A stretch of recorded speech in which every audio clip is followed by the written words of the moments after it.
और एक बार नहीं, माता लक्ष्मी कई बार, मेरी माँ लक्ष्मी माता पार्वती को कई बार बुला चुकी है, पार्वती तू हमारे यहाँ आती नहीं, बैकुंठ क्यों नहीं आती है? पार्वती के बैकुंठ जाके करूंगी क्या?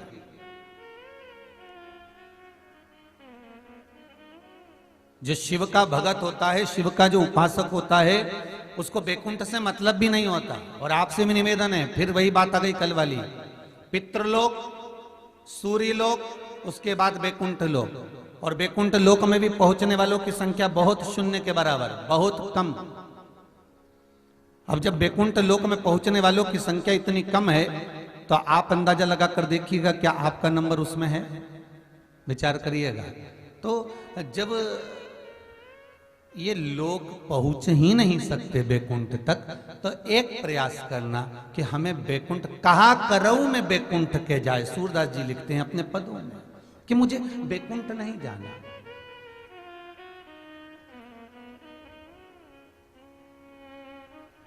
या तो मैं गौलोक धाम जाऊं या मैं शिव धाम जाऊं। गौलोक धाम में जाऊंगा तो मुझे कृष्ण और राधा का वहां दर्शन होगा। गौलोक धाम में जाऊंगा तो वहां पर मुझे गौ माता की सेवा करने का मौका मिलेगा।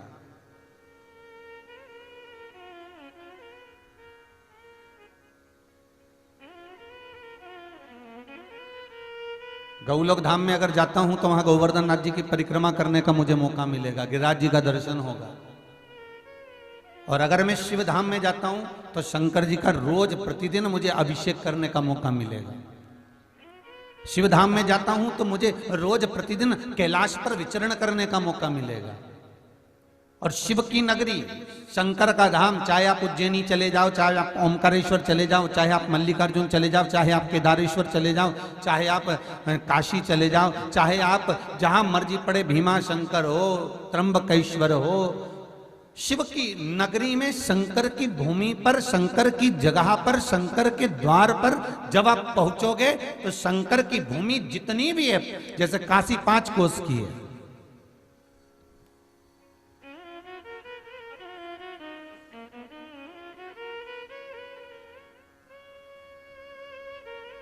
जितनी भी कोस की भूमि है शिव की, उस पूरे कोस में, उस पूरे किलोमीटर में जितने भी पत्थर हैं, जितने भी कंकर हैं, वो सारे शंकर ही हैं।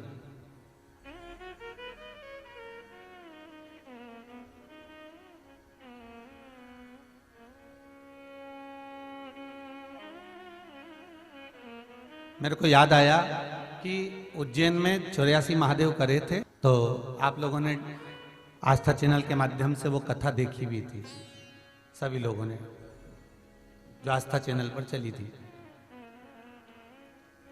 फिर बाद में आस्था चैनल के बाद आस्था भजन पर भी वो कथा आई थी, ठीक है।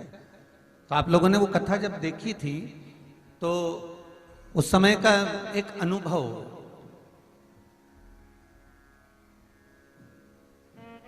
कि जब उज्जैनी में 84 महादेव की कथा हुई, महाकाल की कथा हुई, तो वहां पर एक कोई कमिश्नर थे, कोई पुलिस विभाग में अच्छे पद पर थे, उनसे मिलना हुआ। तो हमने उनसे पूछा कि आप तो बहुत अच्छे पद पर हो और बाबा के धाम में हो, तो बाबा के दर्शन तो आपको रोज हो जाते होंगे। उन्होंने कहा, गुरुदेव, मन तो बहुत करता है कि प्रतिदिन धर्म पत्नी के साथ में महाकाल का दर्शन करूं, प्रतिदिन मैं बाबा का दर्शन करने के लिए जाऊं, ये मेरा मन है, ये मेरा विचार। पर जब पोस्टिंग हुई यहाँ पर और जब मैं आया तो मैंने पहली बार महाकाल बाबा का दर्शन करा, उसके पहले कभी करा ही नहीं था। और महाकाल का दर्शन करने के बाद गुरुदेव इतनी व्यस्तता हो गई कि अंदर मंदिर में तो भले नहीं जाता, पर महाकाल के मंदिर के बाहर खड़े होकर आपका वो वचन याद कर कर कि शिखर दर्शनम सर्व पापनाशनम, मैं बस शिखर का दर्शन करता हूं और बाबा को वहीं से भूमि पर प्रणाम कर कर चले जाता हूं। तो हमने कहा, फिर तो आपको दर्शन नहीं हुए, दर्शन आप करने जाते नहीं हैं, तो बाबा आपके सब कार्य कर देते हैं। तो कहा, गुरुदेव, ऐसा कोई सुख नहीं जो उज्जैनी में आने के बाद बाबा ने मुझे नहीं दिया हो। ऐसा कोई सुख नहीं है जो बाबा ने मुझे प्रदान नहीं करा हो। बस मैंने एक नियम बनाया कि मैं जिस जगह पर जा रहा हूं, जिस जगह पर मुझे काम करना है, उससे पहले मुझे बाबा के चरणारविंद का स्मरण करना है, मुझे शिव के उस शिखर का स्मरण करना है।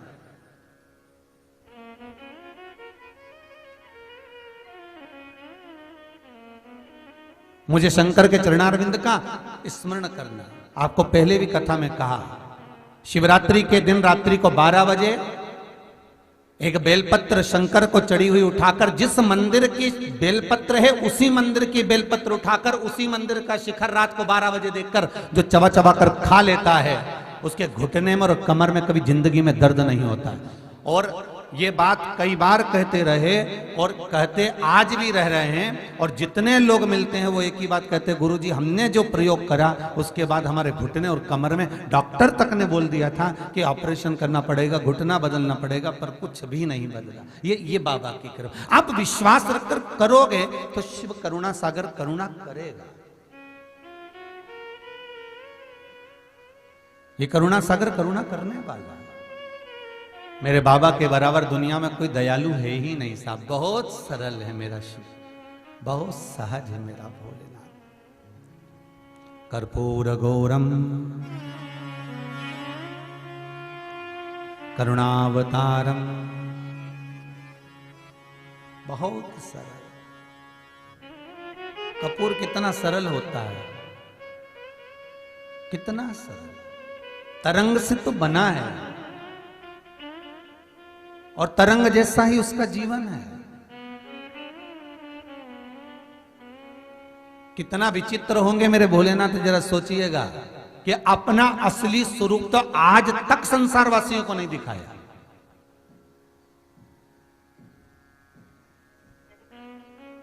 आप जितने शंकर जी के फोटो देखते हो ना, शिव जी के जितने फोटो देखते हो, जटा बांधी हुई है और गले में सर्प पड़ा हुआ है, नाक पड़ा हुआ है, भस्मी रमाए हुए हैं, जटाजूट बांधे हुए हैं, हाथ में त्रिशूल डमरू साइड में लगा हुआ है, नंदी सामने बैठा हुआ है। क्या शंकर भगवान का यही असली स्वरूप है? क्या मेरे भोलेनाथ जी का यही असली स्वरूप है? मेरे भोलेनाथ जी ने असली स्वरूप तो कभी दिखाया ही नहीं, क्योंकि अपने पुत्र गणेश जी को वचन दिया था कि नहीं दिखाऊंगा।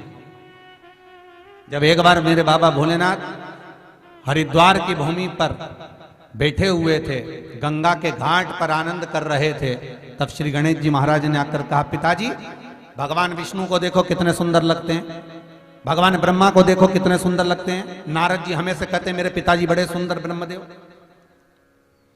ध्रुव जी कहते हैं नारायण बड़े सुंदर,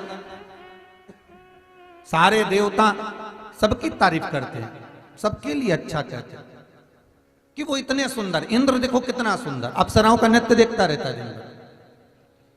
वायु देव, जल देव, वरुण देव, गरुण देव, ये जितने देव हैं कितने सुंदर हैं। माँ जगतजननी को देखो कितनी सुंदर, लक्ष्मी, पार्वती, सरस्वती, इंद्राणी, ये जितनी जितनी देवियां हैं कितनी सुंदर हैं। भोलेनाथ ये तुम क्या करते हो पिताजी कि अपने तन पर राख लपेट के, एक तो बड़े सिर पे जटामटा बांध ली, ऊपर से और राख लपेट ली, ये सुंदर क्यों नहीं दिखते हो? बाबा कहने लगे क्या करे सुंदर बन के? नहीं नहीं नहीं नहीं, ऐसा नहीं हो सकता, आपको सुंदर दिखना पड़ेगा।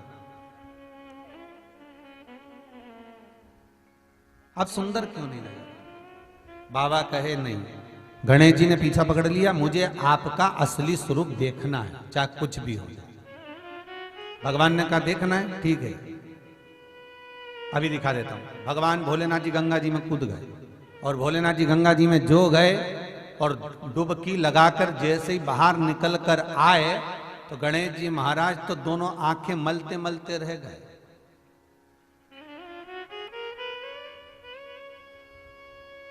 दोनों नयन गणेश जी महाराज मल रहे।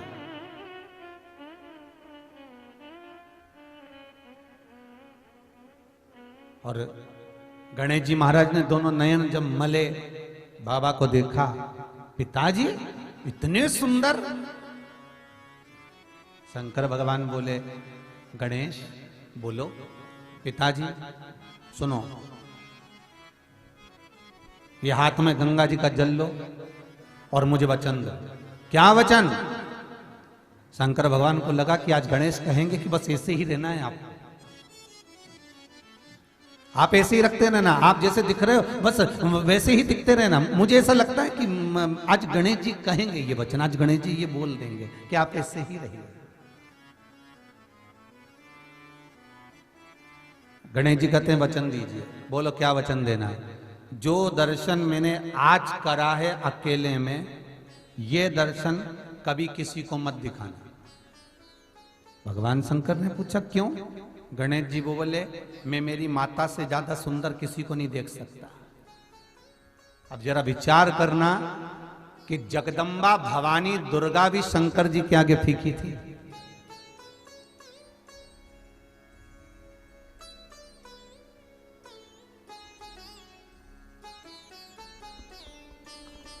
कितना सुंदर वचन दीजिए कि आप ये स्वरूप नहीं दिखा सकते।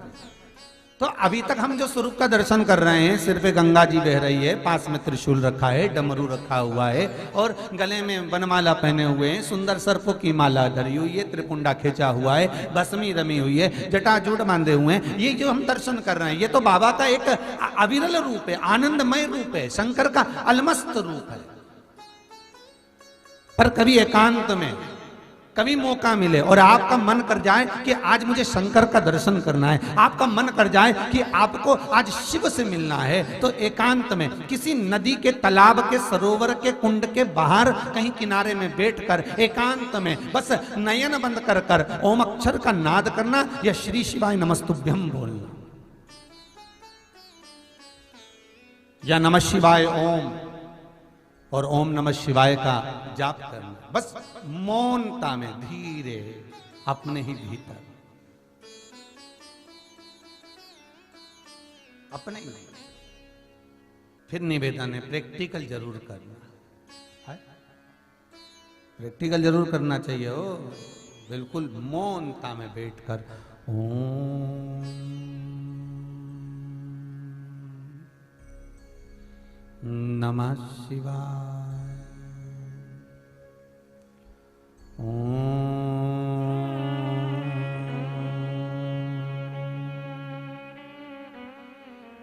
नमः शिवाय। एक मंत्र का जाप किसी तरंग, किसी नदी, किसी तालाब, किसी कुंड, किसी सरोवर के नजदीक में बैठकर करना। जिस दिन तुम्हारा मन लग जाए, बस एकांत, बहुत एकांत,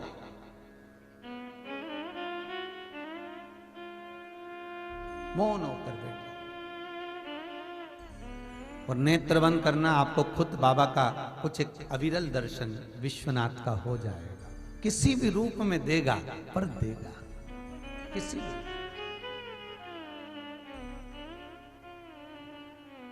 उसका अविरल दर्शन होगा, बस प्राप्त हो जाएगा। तो कोई ये ना सोचे महाराज शंकर जी का स्वरूप देखकर हमारे भीतर ये भाव जागृत ना हो कि शिव का स्वरूप कैसा है।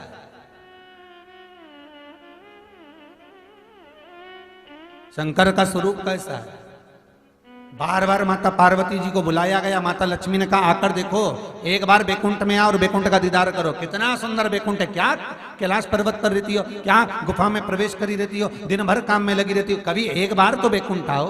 माता लक्ष्मी से पार्वती जी कर रही हैं कि मैं बैकुंठ में आकर करूं क्या? मेरा तो सर्वस्व ये कैलाश है, मेरा तो सर्वस्व मेरे शंकर हैं, मेरा तो सर्वस्व ये बस नंदी और ये शिव जिनके चरणारविंद का मैं स्मरण कर रही हूं, मेरे शंकर के।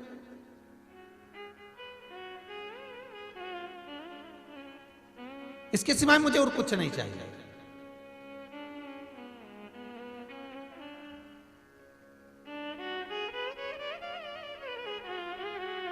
भाई ईमानदारी से बोलना, शादी कर कर कौन लेकर आया? पति। फेरे किसने दिलाए? पति ने। फेरे लिए पति ने। कन्यादान जो किया गया वो पति के हाथ में दिया, ना कि सास ससुर के हाथ में दिया। बहुत ध्यान से सुनना रे भैया, सावधानी से हो। कन्यादान पति ने लिया, सास ससुर को नहीं दिया।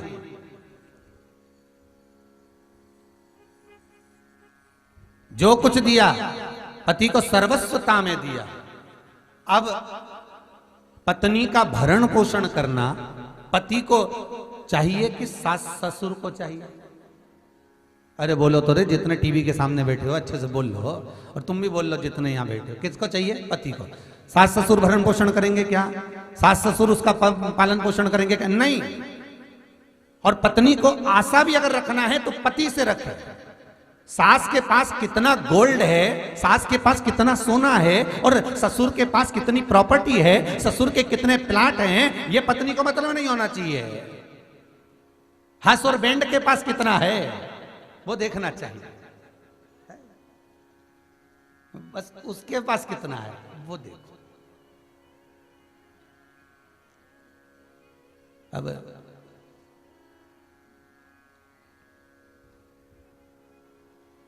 और जब भी बहूओं की लड़ाई होती है तो वो लड़ती सास से इसी बात, हमको हमारा हिस्सा दे दो। तो सास के है क्या? पहले तो ये बताओ,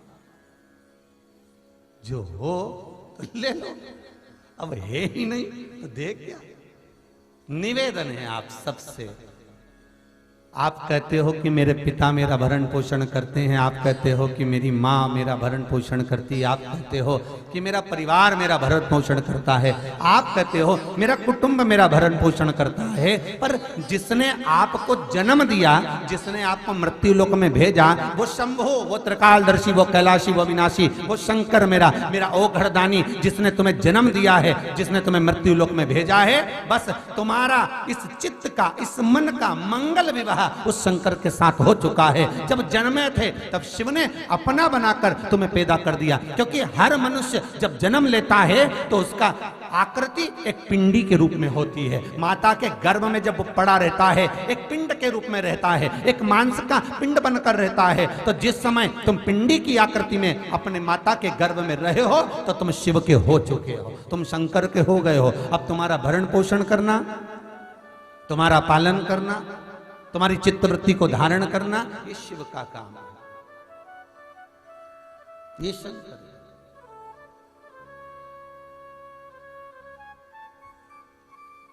क्यों आस लगा कर बैठे हो भाई? मेरे को तो समझ में नहीं आता। आप संसार वासियों से आस लगा कर बैठे हो, हमारा काका जी करेगा ने, फूफा जी करेगा ने, बुआ जी करेगी ने, चाचा जी करेगा ने, चाची जी करेगी। कोई किसी का नहीं करे दादा, कोई नहीं करे, कोई किसी का। बस संसार में अगर आपने आकर उस परमात्मा को अपना बना लिया, एक बार मेरे शंभू को, त्रिकालदर्शी को, कैलाशी को, अविनाशी को, शंकर को अपना बना लिया, फिर कहीं नहीं भटकना, वो सब कुछ कर देगा, सब कुछ।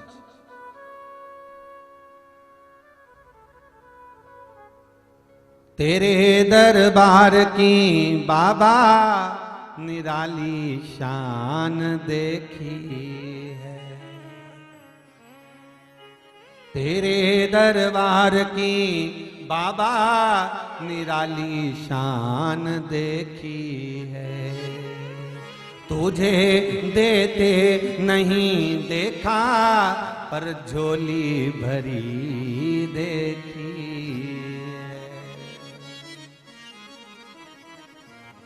बस उससे निवेदन करते रहो, मुख दुनिया मोड़ेगी, बाबा तू मुखड़ाना मोड़ी, मेरी लगी परीतीनू, बाबा तू वेना तोड़ी। जो मेरी प्रीत लगी बस वो टूटे ना, जो मेरा मन, मेरा चित्त, मेरी वृत्ति तुम में लगी है वो छूटे ना। माता पार्वती जी ने लक्ष्मी जी से कह दिया मैं नहीं आ सकती, तो कहती है कि बैकुंठ देख, बैकुंठ में आकर करना क्या, मुझे क्या करूं मैं बैकुंठ में आकर, मेरे को बैकुंठ में मन ही नहीं लगता।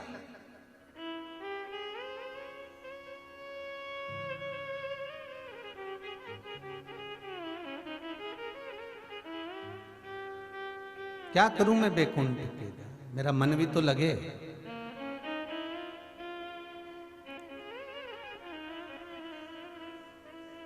जितने लोग यहाँ पर आए हो ना आप लोग, आपकी चित्तवृत्ति में ऐसा महसूस होगा कि आप सारे तीर्थ घूम कर आ गए होगे, पर यहाँ रहकर पांव रखकर आपको ऐसा लगेगा कि कहीं बड़े तीर्थ से भी बढ़कर तीर्थ में हम प्रवेश कर गए। ये आपकी चित्तवृत्ति में समाहित हो, उसकी कृपा।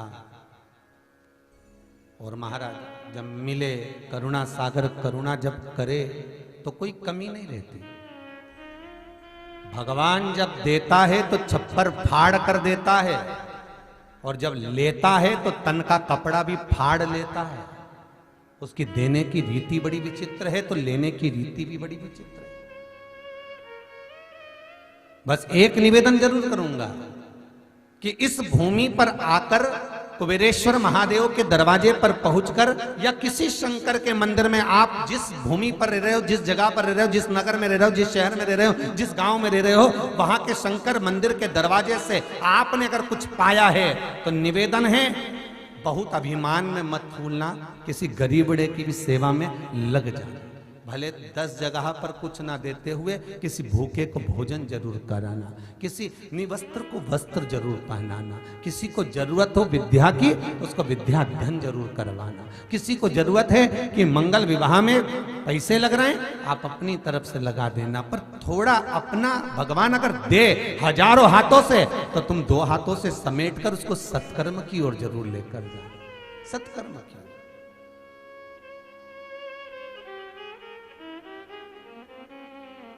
वो देने में कमी नहीं रखेगा, ये पक्का है। विश्वास रखना, बाबा जब देता है तो इतना देता है कि अपने को बटोरा नहीं जाता। बटोरा नहीं जाएगा, इतना देता है।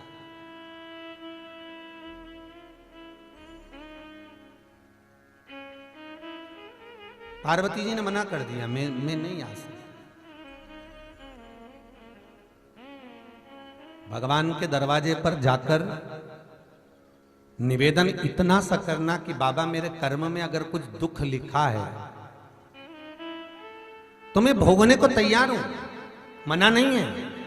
पर बाबा शंकर से, मेरे विश्वनाथ से, मेरे शंभू से, मेरे त्रिकालदर्शी, मेरे कैलाशी, मेरे अविनाशी, मेरे महंकाल, मेरे कुबेर भंडारी से इतना जरूर कहना कि बाबा मैं दुख भोगने को तैयार हूं, पर निवेदन इतना सा है, माता जब आटा उसनती है रोटी बनाने के लिए, जब आटे को उसनती है तो उस आटे में थोड़ा सा नमक डालती है। अगर ज्यादा नमक माता आटे में डाल देती है तो क्या रोटी में स्वाद आता है? मान लो 1 किलो नमक डाल दिया 1 किलो आटे में, तो स्वाद आएगा? रोटी खारी हो जाएगी, कहीं फेंकना पड़ेगा। कोई पशु भी नहीं खाएगा, कोई जीव भी नहीं खाएगा। बस बाबा से विनती इतनी जरूर करना कि बाबा माना मेरे भाग्य में दुख लिखा हुआ है, माना मेरे कर्म में दुख लिखा हुआ है, कष्ट लिखा हुआ है, मैं जानती हूं कि मेरे भाग्य हो सकता है कि मैंने सुख भोगा होगा और किसी का बुरा करा होगा तो दुख लिखा गया, हो सकता है मैंने किसी को कष्ट दिया होगा तो मेरे भाग्य में दुख लिखा होगा। पर बाबा आपसे विनती इतनी है कि जैसे एक माँ आटे में नमक डालती है, थोड़ा सा मेरा दुख अगर बड़ा है तो मुझे शुरू से थोड़ा थोड़ा देना चालू कर देना, जिससे वो दुख धीरे धीरे में झेलते झेलते उसको धारण करते करते उसको निकाल दो। मालूम पड़े तू एक साथ अगर दुख दे देगा तो झेला नहीं जाएगा। बाबा इतनी करुणा जरूर करना कि उसको धीरे धीरे धीरे धीरे काट देना, बस इतनी कृपा, वो कट जाए।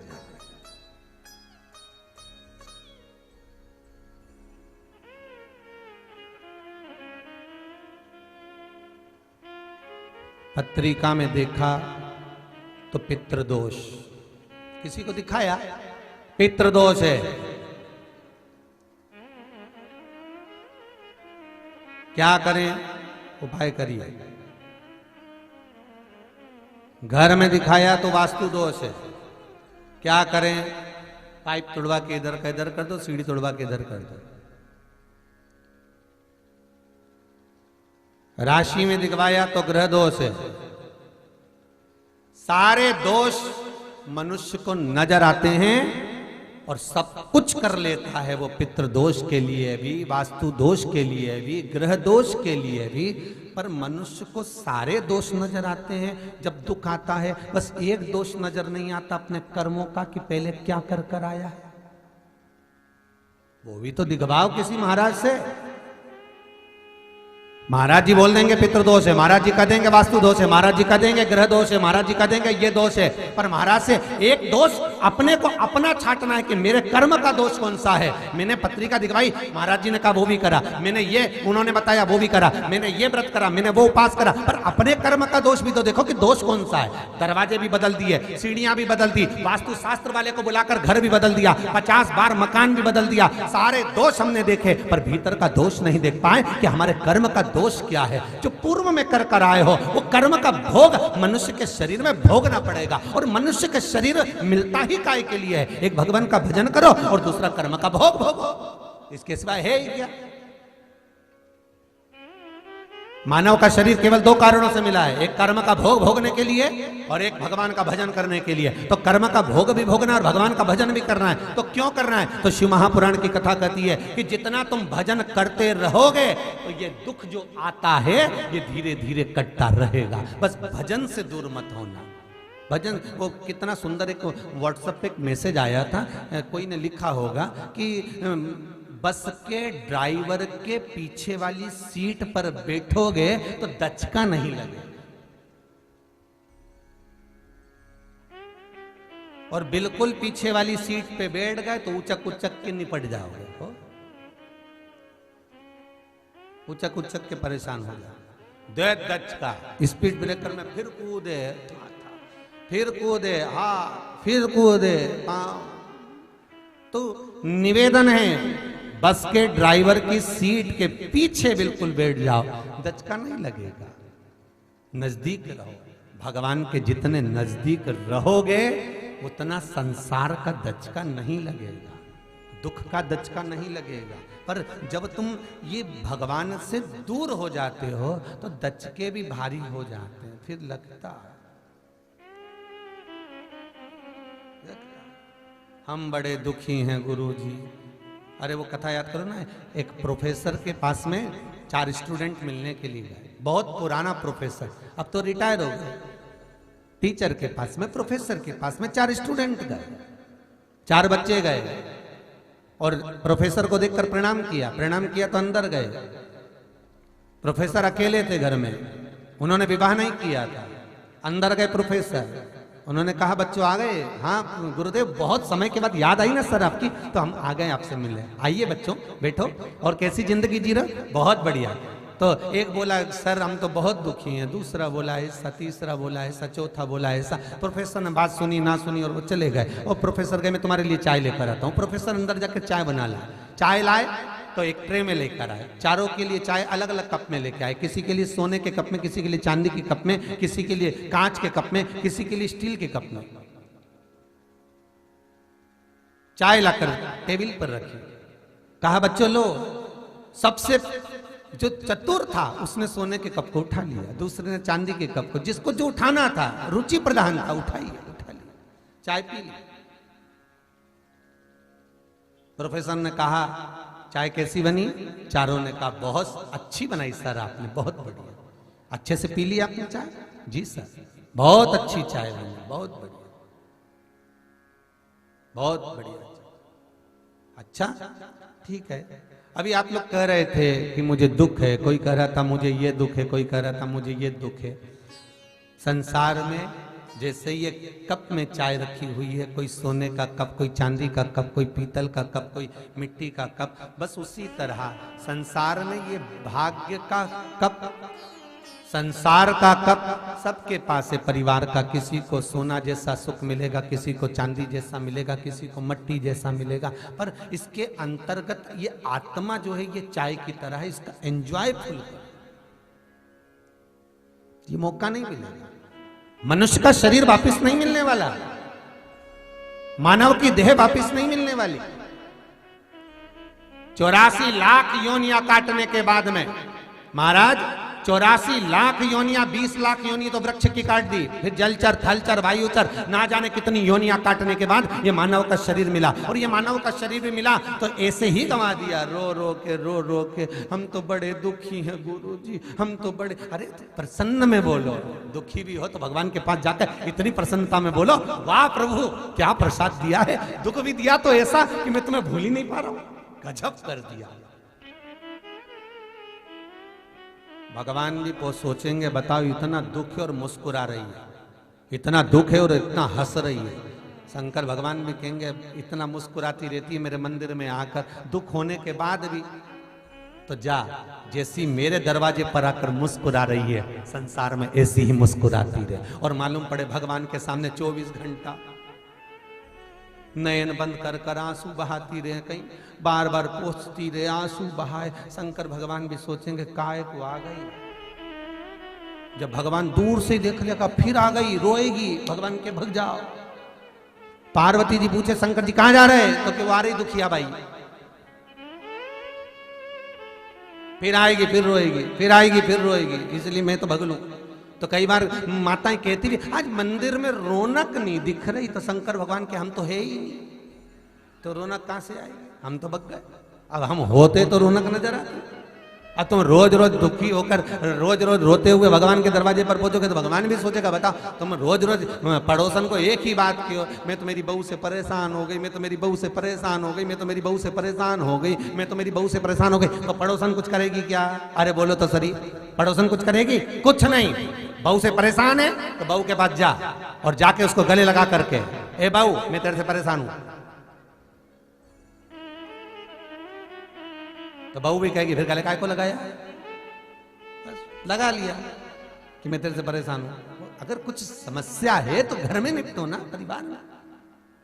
भगवान के सामने चक्कर नहीं कहना कि मुझे दुख भारी है, बिल्कुल मत कहो कि ये मुझे तकलीफ है। भगवान के पास जाकर तो केवल जो उपाय बताया है वो शंकर का अनुमोदन कर लो, शिव का स्मरण कर लो, शंकर का भजन कर लो और शिव नाम जाप करते रहो। कभी तो सुनेगा, कभी तो देखेगा, कभी तो करुणा करेगा, बस वो करुणा अपने आप हो जाएगी। बहुत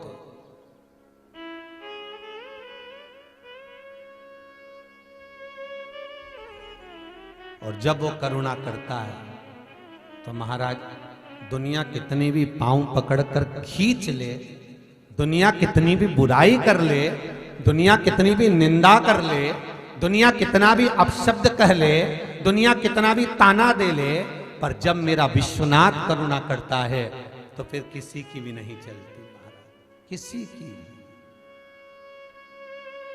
फिर किसी की ना चलती।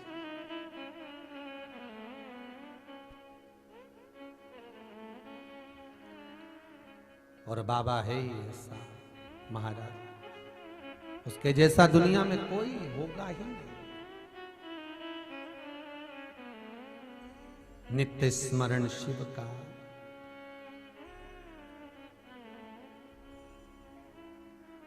हर भोले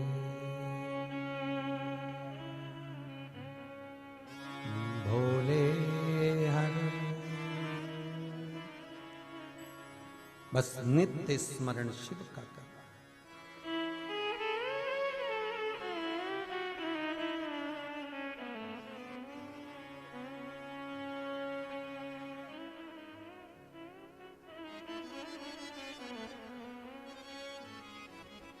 महाराज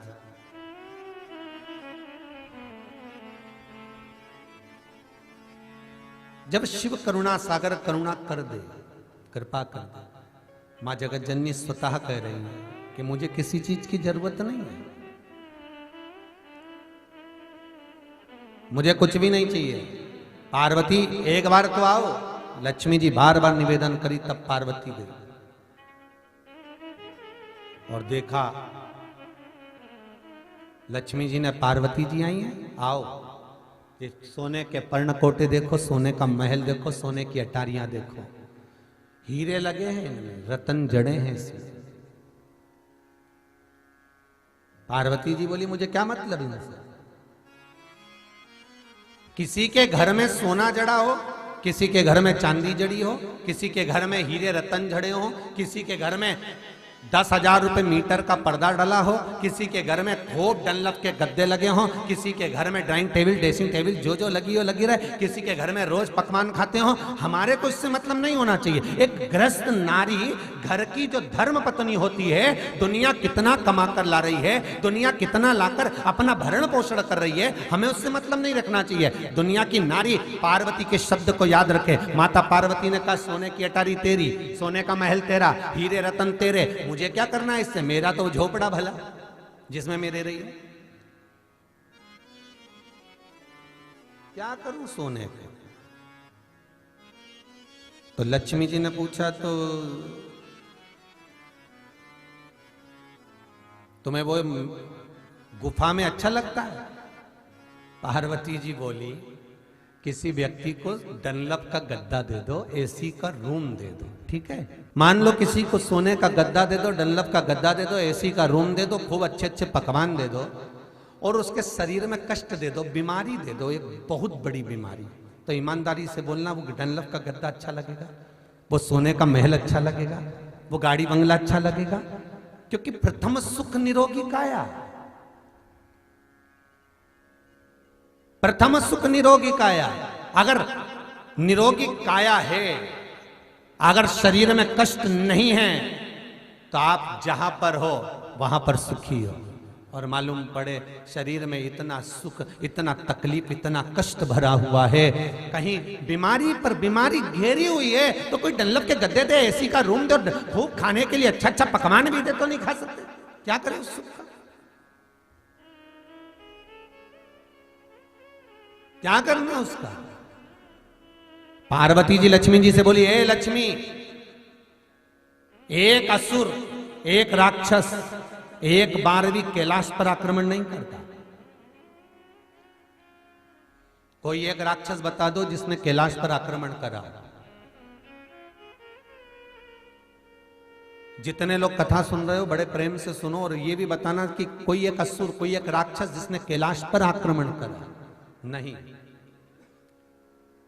जो भी आक्रमण करते हैं या तो इंद्रलोक में, देवलोक में, वैकुंठ लोक में, अन्य अन्य लोक में आक्रमण करते हैं, क्योंकि उनको वो चाहिए। ये झोपड़ा और ये कैलाश और ये गुफा कौन को चाहिए? कौन लेगा इसको? क्या करेंगे इसका? हमको तो अगर आक्रमण भी करे कोई असुर, तो माता पार्वती जी कह रही है, तुम्हारे वैकुंठ को खतरा, तुम्हें खतरा, पति को बार बार दौड़ना पड़ता, भागना पड़ता, असुरों का संहार करना पड़ता, देवताओं के साथ मिलना पड़ता, क्योंकि तुम सोने के महल में, तुम अटारियों में, तुम अंबारियों में रह रही हो, और जो रह रहे आराम से अलमस्त होकर झोपड़े में, उसको क्या सोचो?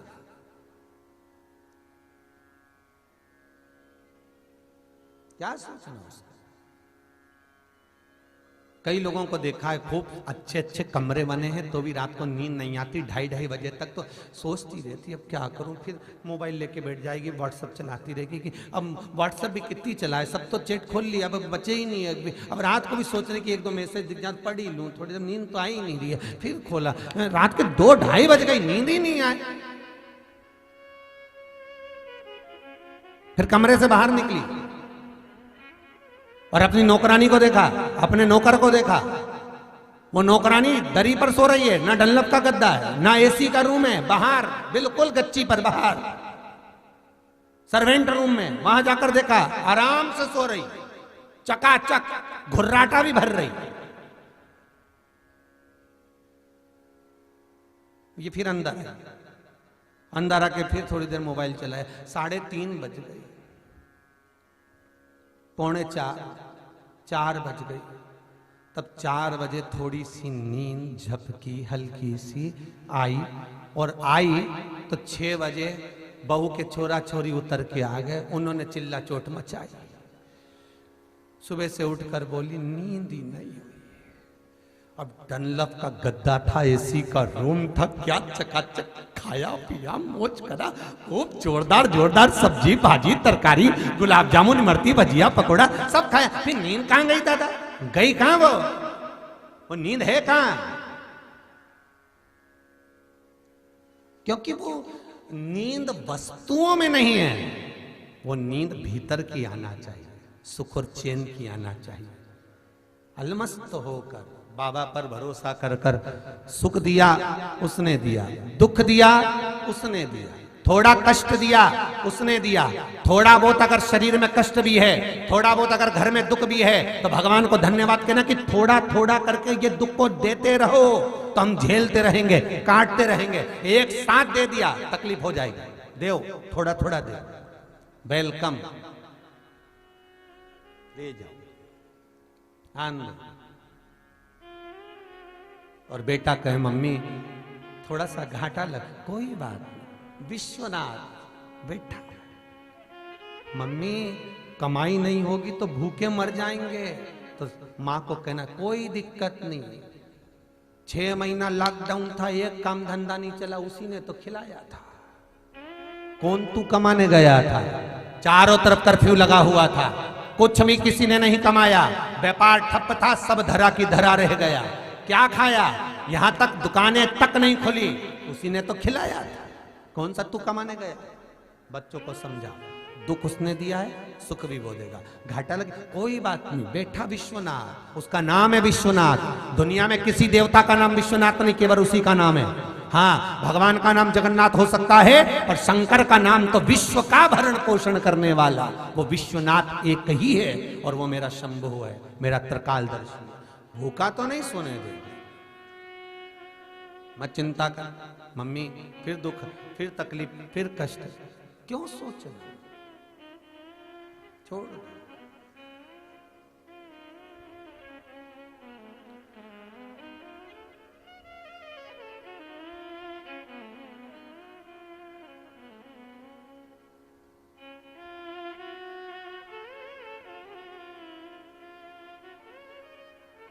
एक बार वृंदावन घूमने के लिए गए हम हमारी माता जी के साथ, हमारी अम्मा भी बैठी हुई है कथा में हो, तो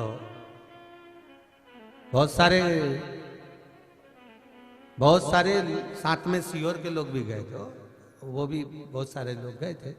तो एक मंदिर देखा, तो कितना सुंदर मंदिर है री मम्मी, है अम्मा मंदिर तो देख कितना जोरदार है, हाँ रे बहुत बढ़िया बना है। अब मन में आया मम्मी कभी भगवान मौका दे ना और मनुष्य का शरीर मिला है, भले अपन चले जाएंगे पर एक काम ऐसा कर जाएं कि जिंदगी भर लोग भगवान का दर्शन तो करते रहे। अपने लिए मकान बनाएंगे तो वो बच्चों के हक में आएगा, पर भगवान का बना दिया तो दुनिया भगवान के दर्शन तो कर ले। हाओ, लाखों रुपए लगते, करोड़ों रुपए लगते, कोई फ्री में बन जाता? इतना दम है क्या?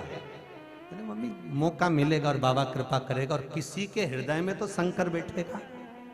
और आज ये देखने को मिला, पूरे लॉकडाउन से लेकर आज ये कथा चल रही है अभी तक, ये देखने को मिला कि मेरे शंकर के भगत दुनिया में कम नहीं है। सारे भक्तों ने जो दान देना प्रारंभ करा, तो ये कुबेर भंडारी का मंदिर, ये गौशाला, ये वृद्धाश्रम निर्माण का कार्य प्रारंभ हो गया। क्या कमी? मेरे शंकर के भगत कम नहीं है, मेरे शंकर दयालु दातार। फिर मन में आया, यही अधिक मास में मन में आया था, भगवान ऐसी कृपा हो जाए कि यहाँ जो आए भूखा ना जाए। नर्मदा परिक्रमा के परिक्रमार्थी निकलते हैं, नर्मदा परिक्रमा करने वाले निकलते हैं, बस बाबा ऐसी कृपा हो जाए, ऐसी करुणा हो जाए कि यहाँ परिक्रमा करने वाले निकलते हैं। किसी रूप में लोग संत साधु सन्यासी तपस्वी साधक उपासक निकलते हैं, कुछ भगत लोग निकलते हैं। ऐसी करुणा ऐसी कृपा हो जाए बाबा कि लोग यहाँ आए तो भूखे ना जाएं, उनका भोजन भरण पोषण चलता रहे। वो आए तो भरपेट भोजन करें, भरपेट आनंद पावे, भरपेट सुख पावे। शिव के भगत कम नहीं, मेरे ओघड़दानी के भगत संसार में कम नहीं हो सकते। और मेरा बाबा विश्वनाथ से इतना ही निवेदन है, बाबा इतना दे इनको, इस संसार वासियों को इतना देना, मेरे भारत के इन आनंद सुखवासियों को इतना देना। और जो तुम्हारे भगत हैं, शिव की कथा को श्रवण करने वाले हैं, शंकर का अनुमोदन करने वाले हैं, शिव पर एक लोटा पानी चढ़ाने वाला भी हो, तो मेरे विश्वनाथ इतना देना कि जिंदगी में कभी कमी ना आए, और ये भी जीवन में एक बार शिव महापुराण जरूर करवाएं। इतना दे दे, कोई कमी ना आए, इनके भंडार तू भर।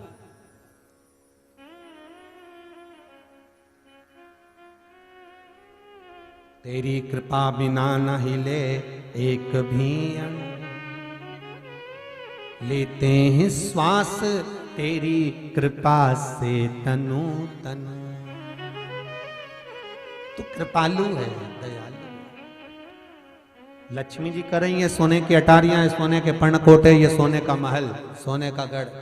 पार्वती जी बोली क्या करूं इसका, मेरे यहां जो सुख है वो तेरे यहां नहीं हो सकता।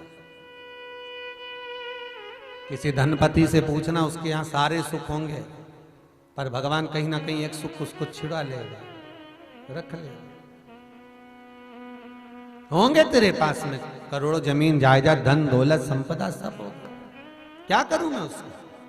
पर मेरे पास में सबसे बड़ा सुख है, ए लक्ष्मी, निरोगी काया और घर की शांति।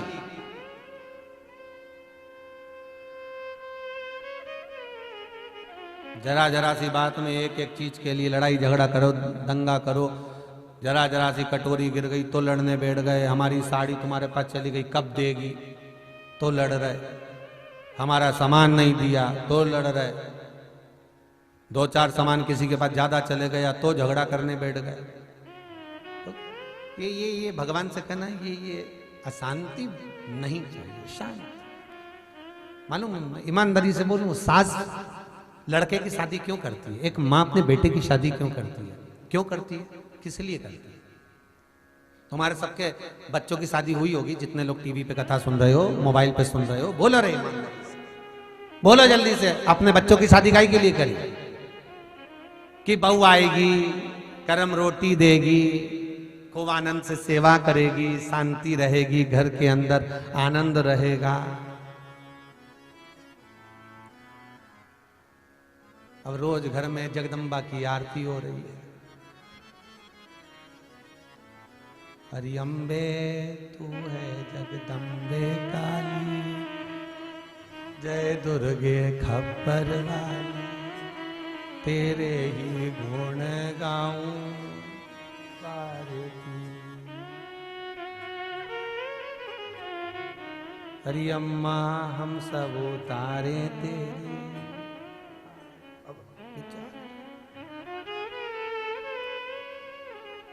कितने कितने कितने अरमान बंधे थे, कितने अरमान।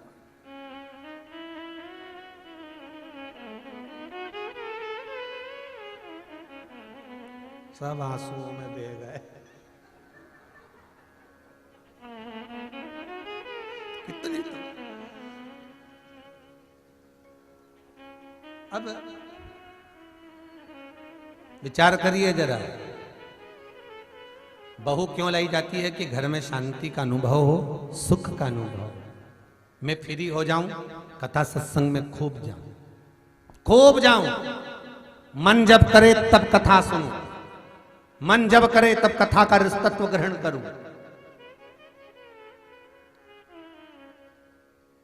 पर परिवार का जाल इतना विचित्र होता है। कई बच्चियां कहती हैं, गुरुदेव हम जब कुंवारे थे ना, शिव जी के मंदिर बहुत जाते थे, हमने सोमवार के व्रत भी बहुत करे, गुरुवार के व्रत करे, 16 सोमवार भी हमने बहुत करे गुरुदेव, हमने शुक्रवार भी बहुत करे वैभव लक्ष्मी के, हमने ये व्रत भी बहुत करे गुरुदेव। हम जब छोटे थे ना, बहुत संजा होली करते, व्रत करते, ये करते, वो करते, सारी चीज बोली। हमने तीज करा, चतुर्थी करी, ये सारी तीजों का व्रत करा हमने, जितनी तीज, जितनी चतुर्थी सारी करी गुरुदेव जब हम कुंवारे थे। शादी होने के बाद थोड़े थोड़े करे, जितने बन गए ठीक है। फिर बच्चे होने के बाद अब तो गुरुजी कोई व्रत बहाते क्या हो पाते हैं? अब तो लगना पड़ता, काम काज में इतना व्यस्तता रहती है, कोई काम नहीं हो पाता। बगैर कहाँ व्रत, अब कहाँ व्रत? इसलिए निवेदन है, बचपन में भगवान का भजन कर लो, भगवान के आगे झुक लो। ना झुक पाए तो जवानी में झुक लो, जवानी तक भी नहीं झुक पाए भगवान के आगे तो अधेड़ी में झुक लो, और अधेड़ी में नहीं झुक पाए तो बुढ़ापे में भगवान ऐसा झुकाएगा कि कमर की हड्डी तोड़ के हाथ में डंडा पकड़ा देगा, फिर भारी पड़ जाएगा। और वो झुकाएगा तो महंगा पड़ जाएगा। उससे पहले झुको। बचपन खेल में खोया, जवानी नींद भर सोया, बुढ़ापा देख कर रोया, सिराने मौत हंसती है, अंतिम में हंस रही मृत्यु। अच्छा, कोई मरता है ना तो मरने पे सारे परिवार वाले रोते हैं, पर यमराज हंसता है, मुस्कुराता है, बहुत अलमस्त मुस्कुराता है कि बताओ बचपन गवा दिया, जवानी निकाल दी, अधेड़ी निकाल दी, और आया बुढ़ापा और ये शरीर खाली पड़ा और आत्मा निकल के जा रही है। यमराज मुस्कुराता है, सब रोते। और यमराज जो जीवात्मा निकल के जाती है ना, उसके कंधे पे हाथ रखकर बोलता भी आगे तो चल चल चल और चल। जैसा गवाया है वैसा दुख भी भोगना पड़ेगा। अभी भी कुछ नहीं बिगड़ा रे, अरे ओ श्रोताओं, अभी भी नहीं कुछ बिगड़ा, अभी भी कहीं नहीं। ट्रेन अपने स्टेशन पे छूटे उससे पहले बैठ लो टिकट लेकर। कुछ नहीं बिगड़ा, अभी भी शंकर के हो जाओ। शिव का भजन, शंकर का अनुमोदन, भगवान का भजन। अगर एक लोटा पानी भी बिना स्वार्थ के, बिना कुछ मांगे, मन से घर से ले जाकर शिव को चढ़ाया है तो उसका फल मेरा भोलेनाथ देगा, और इतना देगा कि तुमसे बटोरा नहीं जाएगा। पर दिखावा मत करना उस शंकर किया। कई लोग अभिषेक करने बैठते हैं मंदिर के अंदर। जिस मंदिर में उन्होंने ज्यादा खर्चा करा होता है तो उस मंदिर में वो जाके अभिषेक करने बैठते हैं। सावन के महीने में सब घेरा बना के शंकर जी के आसपास बैठ जाते हैं। अब बेचारा कोई लोटा लेके खड़ा है 1 घंटे तक, कब चढ़ाऊं कब चढ़ाऊं। अब इनका अभिषेक, पंडित अभिषेक चल रहा है, शांति रखो, अभिषेक चल रहा है, शांति रखो। शिव पुराण कहती है कि अगर माना जजमान अभिषेक कर रहे हैं, चारों तरफ से अपने शंकर जी को घेर रखा है, पर शिव महापुराण कहती है कि जो भगत दरवाजे पर आया है उसको जल चढ़ाने के लिए एक जगह बीच में से छोड़ना चाहिए, जिससे भगत शिव तक पहुंच सके। तुम भले रुद्राष्टाध्यायी से अभिषेक कर रहे हो मंदिर के अंदर बैठकर, तुमने भले शंकर जी को घेर रखा है, तुमने भले शंकर जी का अभिषेक कर रहे हो, पर जितने लोग शिव का अभिषेक में बैठे हैं, और अगर दरवाजे पर आया हुआ व्यक्ति अपना जल लेकर आया है, पूजन की थाली लेकर आया है, और वो इंतजार कर कर कर थक गया और आखिरी में चला गया, तो उसका दोष केवल एक ब्राह्मण को नहीं लगेगा, जितने अभिषेक में बैठे हैं उन सबको लगेगा। जो पुण्य तुम कमाने बैठे थे वो पुण्य से वंचित हो गए, पुण्य से वंचित।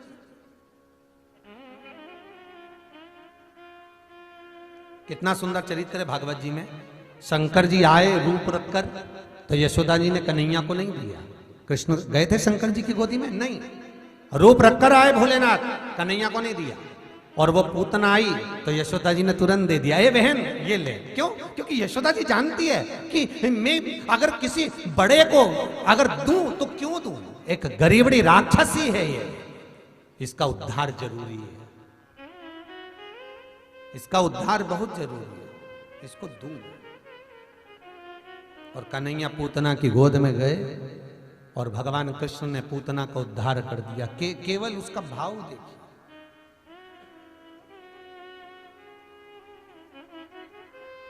यशोदा ने तुरंत, यशोदा जी दे दी, तुम्हारी गोद में ले लो बहन, इसको संभाल।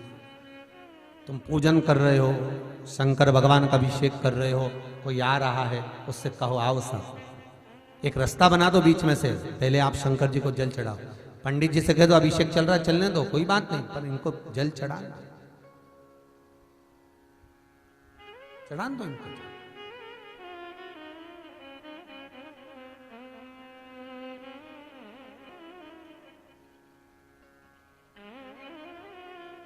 और एक निवेदन करूं आपसे, स्कंद पुराण का। मान लो सावन का महीना है, काशी में, भीमाशंकर में, बाबा वेदनाथ जी में, महाकालेश्वर में, ओमकारेश्वर में, मल्लिकार्जुन में, त्र्यंबकेश्वर में बहुत ज्यादा भीड़ है। आप उस धाम तक पहुंच गए हो, आप उज्जैनी पहुंच गए, आप काशी पहुंच गए, भीड़ बहुत है।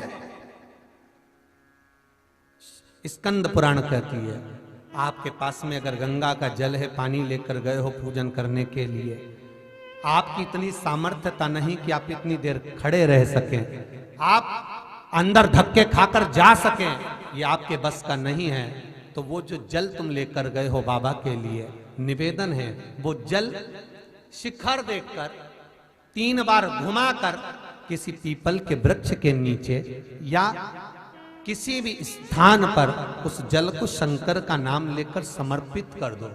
स्कंद पुराण कहती है जो अंदर मंदिर में भगवान बैठा है वो उस जल को स्वीकार करने के लिए कुछ देर के लिए वहां मौजूद मिलेगा, उस स्थान पर मिलेगा।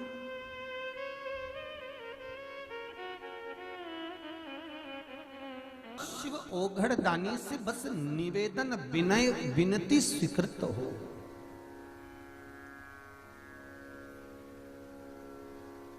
हे बाबा, हे विश्वनाथ, हे शंभु, हे त्रिकालदर्शी, हे कैलाशी, हे अविनाशी, बस इतनी कृपा जरूर करिए। बाबा पार्वती जी मना कर दी, ये सब क्या है, ये सोना चांदी हीरा पन्ना दौलत जमीन जायदाद ये सब अपनी जगह, मैं क्या करूं इसका।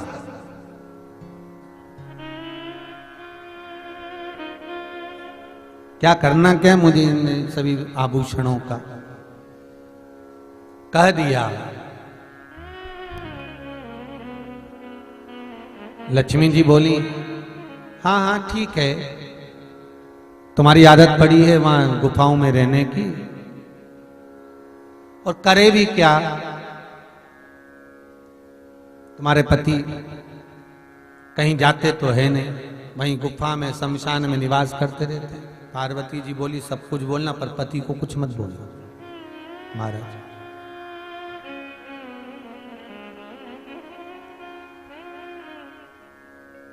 तो याद करो, भला है बुरा है जैसा है, मेरा पति मेरा देवता, ठीक है। अब तो पार्वती मैया एक मिनट के लिए भी नहीं रुकी, महाराज एक क्षण के लिए भी पार्वती जी नहीं रुकी। पार्वती जी ने सोच लिया कि यहां मेरे पति का अपमान हो रहा है, चल दी, सीधे पहुंची कैलाश धाम पर, और कैलाश धाम पर जाकर माता पार्वती जी भगवान शंकर से बोली है, हमारे भगवान शिव से बोली है, और बाबा भोलेनाथ जी से कहती हैं, बाबा एक थोड़ी सी मन में अभिलाषा है, पर आज तक तो नहीं आई, पर आज आई है, आप कहें तो मैं कहूं। भगवान भोलेनाथ जी तो समझ गए थे कि गई है फ्रेंड के यहाँ, तो अब पर्दों के कलर तो देख के आई होगी ना। बोलो। पार्वती जी बोली, बस एक विनय निवेदन इतना सा है कि आप मुझे एक सोने का महल बनवा दो। भगवान बोले, ये कैलाश है तो सही, अपने को करना क्या, रहना ही तो है। भगवान शंकर से पार्वती जी बोली, वो रहना तो है, परंतु आपको क्या मालूम, लक्ष्मी जी के यहाँ तो रोज लोग घूमने जाते हैं, ब्रह्माणी के घर पे लोग पहुंच जाते हैं, इंद्राणी के घर में लोग जाते हैं। दुनिया का ऐसा कोई व्यक्ति है जो कैलाश पर आता है अपने से मिलने के लिए? शंकर भगवान बोले, कैलाश पर शमशान में भले कोई ना आए, अपना निवास शमशान के अंदर है, शमशान में ही रहने दे। अगर कोई नी भी आएगा, भले नहीं आए, आखिरी में तो आएगा, बस बहुत उतने में काम चल जाएगा। और एक बार अगर आ गया तो वापिस जाएगा ही नहीं। भाई इनके यहाँ तो कोई आएगा तो वापिस जाएगा, पर शमशान में आने के बाद कोई गया है क्या? एक बार आया और वो गया, बस वहीं से आखिरी है मुकामी। नहीं प्रभु, मेरा मन बहुत करे कि एक सोने का महल तो बनवाओ। पार्वती ठीक है बनवा ले। विश्वकर्मा जी को बुलवाया, सोने का महल बनवाया, और सोने का महल बनवाया। तब पार्वती जी बोली, महल तो बन गया है, बड़ा सुंदर बना है, पर मेरा मन है कि अब इसकी ओपनिंग होना चाहिए, गृह प्रवेश। अच्छा ठीक है, तो चल अपन बैठ जाते हैं पूजन करने के लिए। नहीं नहीं नहीं, नहीं ऐसे कोई पूजन होती है? नहीं। तो क्या करना पड़ेगा? सबको बुलाओ। अरे तो क्यों किसी को परेशान करना? नहीं नहीं, ऐसे काम नहीं चलेगा, सबको बुलाओ। तो शंकर भगवान बोले कि एक काम करते हैं, हिमालय राज को बुला लेते हैं, बस बहुत है उतना ही, ससुर आ गया, सब काम हो गया है। रावणी तो वही करेगा ना, सास ससुर वाला, अब कौन करेगा? नहीं नहीं नहीं, नहीं। तो कहा उनको भले मत बुलाओ, तो फिर किसको बुलाएं? तो पार्वती जी बोली, सारे देवताओं को बुलाओ। तो ठीक है, सबको बुला लो। पत्रिका छपाओ। भगवान बोले, पत्रिका की क्या जरूरत है, डमरू बजाएंगे आ जाएंगे। नहीं, हो सकता है किसी ने नहीं सुना तो, अगर मान लो नहीं सुना हो किसी ने तो ठीक है। पत्रिका छपाई, पार्वती जी ने एक पत्रिका में, भगवान विष्णु के यहाँ की जो पत्रिका थी उसमें पार्वती जी ने लिखकर भेजा सपरिवार। तो शंकर जी ने पूछा उनके यहाँ है ही कौन, दो तो है, फिर सपरिवार लिखने की जरूरत क्या, श्रीमान श्रीमती लिख दे।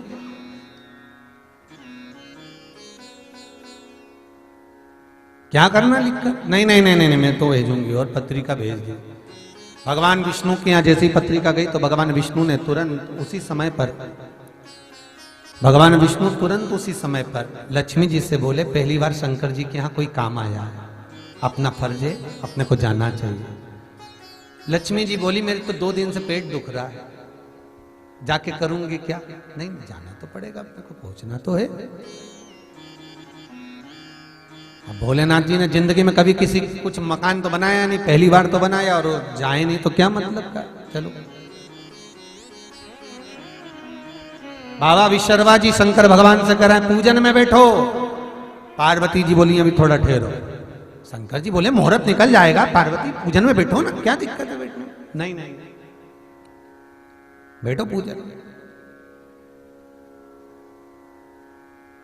आखिरी में जब गरुण पर बैठकर लक्ष्मी जी आई तब माता पार्वती ने कहा अब मन करता है कि पूजन में बैठूं, पर थोड़ा सा रुक जाओ, थोड़ा सा रुकिए। भगवान बोले क्यों, जरा मेरी सहेली से मिल लूं इसके बाद बैठूंगी। और पार्वती जी ने लक्ष्मी जी का हाथ पकड़ा, ये देख सोने के पर्णकोटे, ये देख सोने का महल। ये कथा कहती है शंकर की कि शंकर का भजन करने वाला, शिव का उपासना करने वाला, शंकर का अनुमोदन करने वाला, शिव का स्मरण करने वाला, भले गरीब दिखे पर कोई सेठ उसका अपमान ना करे, क्योंकि मेरा भोलानाथ कब तख्ता पलट दे वो ही जान सकता है। कब तख्ता पलट दे, कब वो भले 1 लोटा पानी चढ़ा रहा हो, भले वो दिन में जाए रात में जाए शिव का अनुमोदन कर रहा हो, भले वो कुछ भी करे। तो हमारे यहाँ कहावत कहते हैं घोड़े के कब दिन फिर जाए, किसको मालूम, किसको मालूम।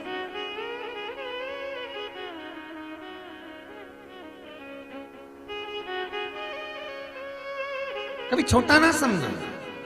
माता लक्ष्मी ने माता पार्वती को छोटा समझ लिया कि ये छोटे से झोपड़े में रहती है, छोटे सी गुफा में रहती है, कैलाश पर्वत पर निवास करती है। माता लक्ष्मी उसको छोटा समझ रही है।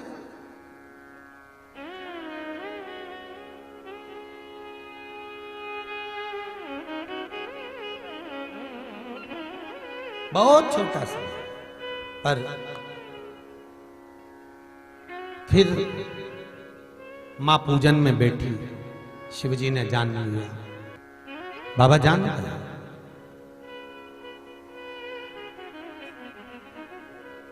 शंकर भगवान ने देख लिया कि ये जो है माता पार्वती, भगवान शिव जान गए कि ये केवल जो सोने का महल बना है इसके पीछे विवाद हो रहा है और इस विवाद को समाप्त करना जरूरी है। तो बाबा शंकर ने विश्वकर्मा जी जब पूजन करा रहे थे, विश्वकर्मा जी जब पूजन करे और विश्वकर्मा बाबा ने जब पूजन किया तो बाबा भोलेनाथ जी ने विश्वकर्मा बाबा को देखकर शंकर जी ने अंगड़ाई लेकर विश्वकर्मा बाबा के सिर पर हाथ रख दिया। शिव जी ने विश्वकर्मा बाबा पर हाथ रखा और विश्वकर्मा बाबा पर हाथ रखा तो विश्वकर्मा जी ने तुरंत माता पार्वती से कहा, मां भोलेनाथ मैंने मकान का मुहूर्त करा दिया, अब दक्षिणा दीजिए। तो शंकर जी बोले मांगो क्या चाहिए। तो विश्वकर्मा बाबा बोलते हैं आपसे नहीं लूंगा, पार्वती जी ने घर बनवाया है तो पार्वती जी से विशेष बधाई लूंगा और आशीर्वाद लूंगा और पार्वती जी से ही दक्षिणा लूंगा।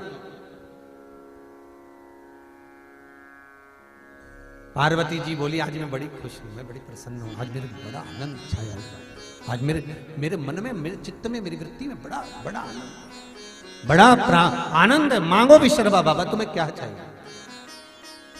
मांग लीजिए तुम्हें क्या।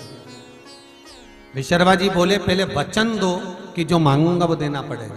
वचन देती हूं जो मांगोगे वो दूंगी। शंकर जी के साथ बैठी हो माता जी, झूठ मत बोलना, बिल्कुल नहीं, असत्य तुम बोलते ही नहीं, सत्य में ही जीते। वचन वचन विशर्वा बाबा ने कहा बस दक्षिणा में ये सोने का महल दे दो।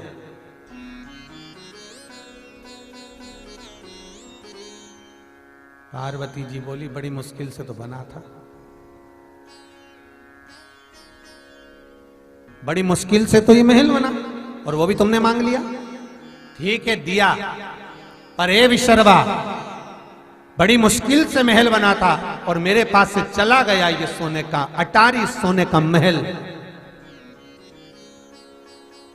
मैं श्राप देती हूं विशर्वा, महल तो तुझे दिया पर श्राप देती हूं कि तेरे यहां दिया जलाने वाला नहीं बचेगा और ये सोने का महल एक दिन आग लगेगा। विशर्वा बाबा का वो सोने का महल लंका के राजा रावण को मिला, अपने पुत्र को प्राप्त हुआ और वो लंका के राजा रावण का महल एक दिन आग लग गया। शिव महापुराण का ये चरित्र अपनी जिंदगी में उतार कर रखना। जिस दिन माता पार्वती का सोने का महल गया, पार्वती जी ने उस दिन शंकर जी से कहा था कि मृत्यु लोक में मैं रहती हूं तो मृत्यु लोक में सोना मिलना भी बुरा होगा और सोना घूमना भी बुरा होगा। अगर किसी का पड़ा हुआ सोना मिल भी गया तो वो घर में एक ना एक दिन ऐसी आग लगाएगा, या तो घर टूट जाएगा, परिवार टूट जाएगा, सुख शांति चली जाएगी, उस घर में लोग मातम करेंगे, रोएंगे। भले आज सोना उठा लिया, किसी का पड़ा हुआ मिल गया तो सोचेंगे कि मिल गया 2 तोला 3 तोला 4 तोला 5 तोला 10 तोला और अपना गुजारा अच्छा चल जाएगा, पर जिंदगी भर रोना पड़ता है उस व्यक्ति। पार्वती जी कहती है सोना मिलना भी बुरा होता है और सोना खोना भी बुरा होता है। किसी का अगर नाक की लौंग खो गई, सोने का कोई आभूषण, सोने की कोई चीज अगर खोएगी तो 2 महीने के अंदर उस व्यक्ति को थोड़ा ना थोड़ा तो दुख झेलना ही पड़ेगा। स्वर्ण मिलना भी बुरा है और स्वर्ण खोना भी बुरा है।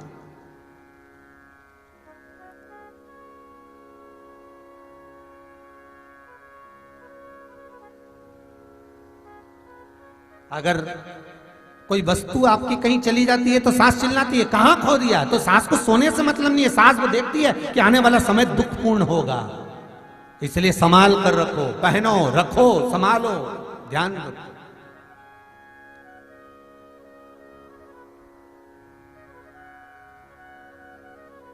महाराज विष्णु पुराण, एक दिन माता लक्ष्मी ने माता ख्याति देवी से कहा अपनी मां से, विष्णु पुराण का शब्द है, ख्याति देवी की पुत्री है माता लक्ष्मी। तो माता लक्ष्मी ने माता ख्याति देवी से कहा, हे मां, हे मां, मान लो संसार में बहुत सुंदर प्रसंग है, अपनी जिंदगी में याद रखिएगा, ये प्रसंग को बहुत ध्यान रखना, शायद बाद में सुनने को मिले ना मिले, उस प्रसंग को ध्यान रखिएगा। विवाह का मंडप जो लगता है, विवाह का जो मंडप लगता है, शादी का मंडप लगने पर विवाह का मंडप जब तक विसर्जन नहीं हो जाता, मोर छठ के दिन मोर ठंडे नहीं हो जाते, उस बीच में सौभाग्यवती नारी जो मंगल विवाह कर आई होती है, उसका यदि कोई आभूषण खो जाता है तो उसको वंश बढ़ने में दिक्कत आती है, हमेशा याद रखें। अगर उसके शरीर पर चढ़ाया गया स्वर्ण भाग, उसके शरीर को दिया गया आभूषण, उसमें से अगर कोई वस्तु एक लौंग भी खोती है मोर छठ के पहले, अर्थात जब मोर ठंडे हो उसके पहले, मंडप ठंडा उसके पहले, तो वो उसके वंश बढ़ने में तकलीफ होती है, उसका वंश बढ़ने में दिक्कत होती है, पुत्र प्राप्ति के लिए वंश को बढ़ाने में दिक्कत है। महाराज स्वर्ण का कोई मायना नहीं है, पर दिक्कत उस बात की है कि वो चीज गई है तो उसका भाग मनुष्य को भोगना पड़ता है, मनुष्य। इसलिए बहुत सावधानी हर चीज में। हम तो यहां तक कहते हैं पूजन भी कर रहे हो, पाठ भी कर रहे हो, अर्चना भी कर रहे हो, भगवान की सेवा भी कर रहे हो, तो उसमें भी सावधानी रखें, उसमें भी सावधानी रखें।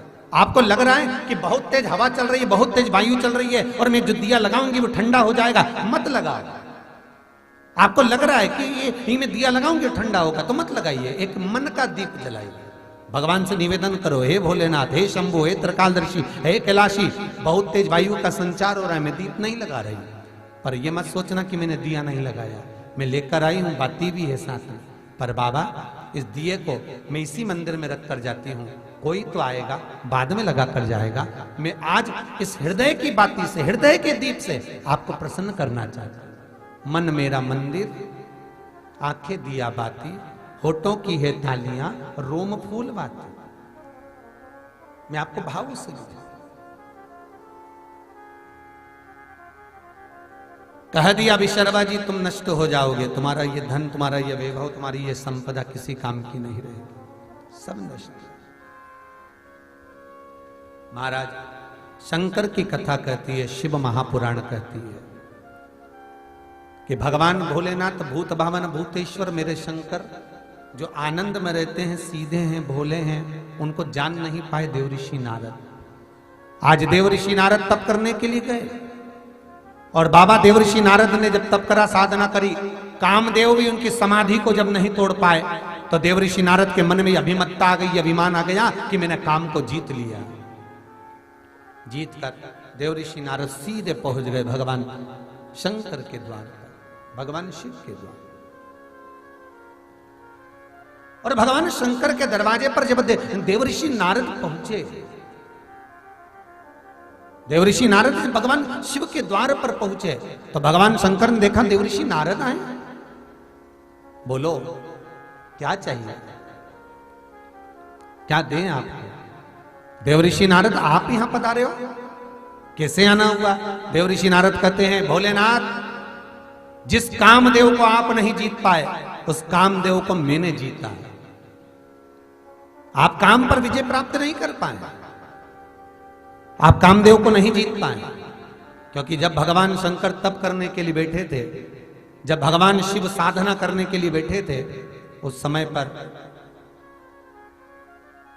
तप करते समय कामदेव भी आए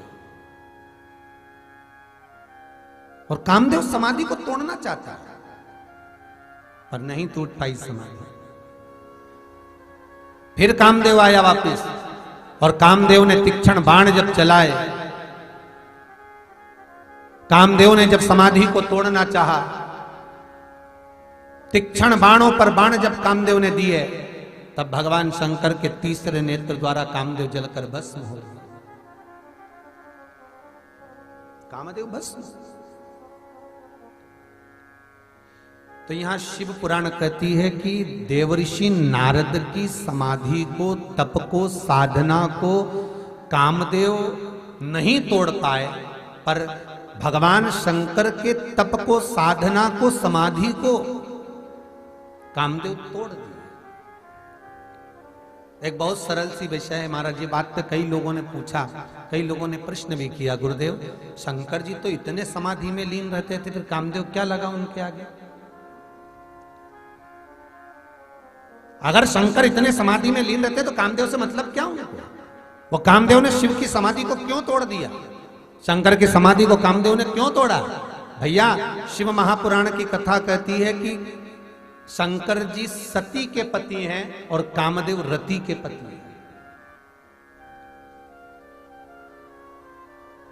अब ईमानदारी से बोलो रे भाई, तुम्हारी बहन का पति आज तुम्हारे घर पर आए और तुम्हारा पति उससे अच्छे से बात ना करे तो तुम्हें कैसा लगेगा?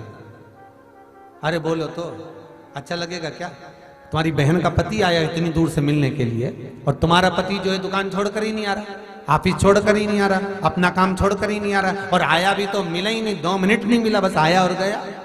तो दूसरी बार कोई आएगा? और पार्वती जी क्या, तो सती, भगवान शंकर को लगा कि मैं सती का पति हूं, कामदेव रति का पति है, और यदि आज रति का पति मेरी धर्म पत्नी सती की पत्नी का पति आया है, साड़ू भाई आया है, और अगर मैं खड़ा नहीं होऊंगा, नेत्र नहीं खोलूंगा, तो लोग क्या कहेंगे, क्या बोलेंगे? तो जैसे ही कामदेव आए, बाणों पर जब बाण चलाए, शंकर जी ने नेत्र खोल लिया, क्योंकि मेरे रिश्तेदार आए हैं, और अगर रिश्तेदार आए तो भाई देखो थोड़ा बहुत तो निभाना पड़ता ही है, चाहे कुछ भी हो।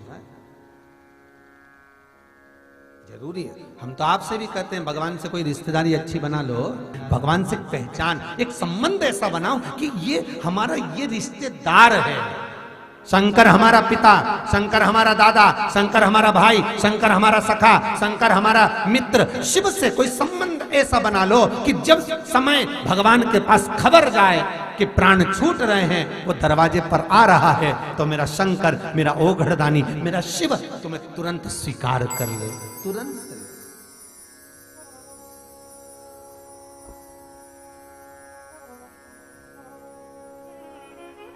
हमारे दो ही रिश्तेदार,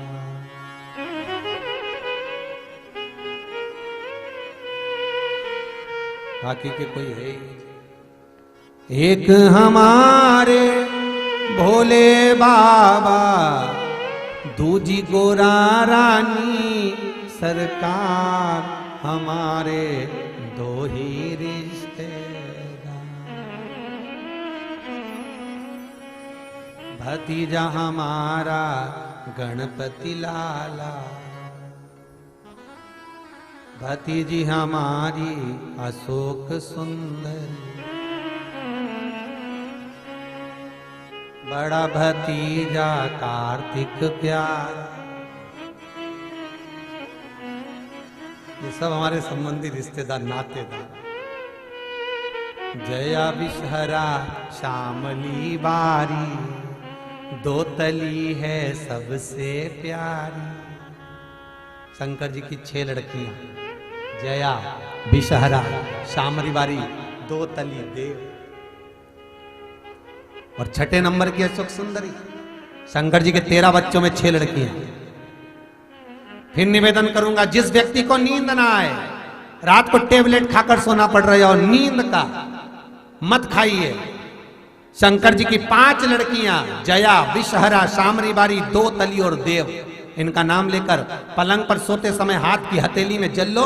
जया, विषहरा, शामरी बारी, दो तली और देव, शंकर की 5 लड़कियों का नाम लेकर पानी पीकर सो जाइए। एक बार रात को नहीं जागोगे, नींद की गोली खाना नहीं पड़ेगी। इतना पावर है मेरे शिव की पुत्रियों, केवल नाम की प्रबलता, केवल नाम। हमारे दो ही रिश्ते, नहीं तुम्हारे ज्यादा हो तो कोई बात नहीं, हमारे तो 2 ही हैं। तुम्हारे बहुत सारे हो तो वो बाद में दिखना, वो तो मालूम पड़ता है जब कोई काम घर में पड़ता है, तब मालूम पड़ता है कि कितने रिश्तेदार हैं। जब दुख सुख आए तब मालूम पड़े रिश्तेदार कितने। नहीं तो हमसे कोई पूछे तो हमारे 2 ही रिश्तेदार, एक हमारे भोले बाबा और दूजी गोरा रानी सरकार, हमारे 2 ही रिश्ते।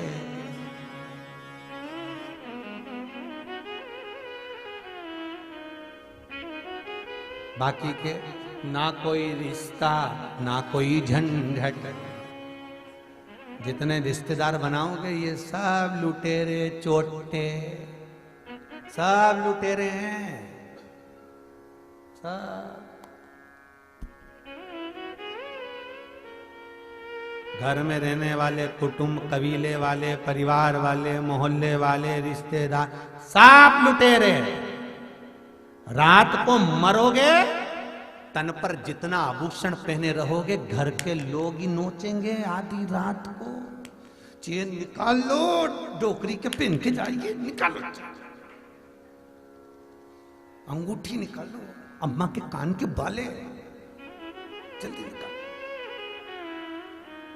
पहले की बुजुर्ग माताएं, पुरानी माताएं, हमने तो देखा महाराष्ट्र में आज भी माताएं वो सोने की मुर्की पहनती कान में, ऐसी उसमें सल पड़े रहते हैं, तो वो निकलती नहीं है बमुओं से, तो अंदर से प्लास और चाबुक ला निकालो। हाँ, ये रिश्तेदार चोटे हैं।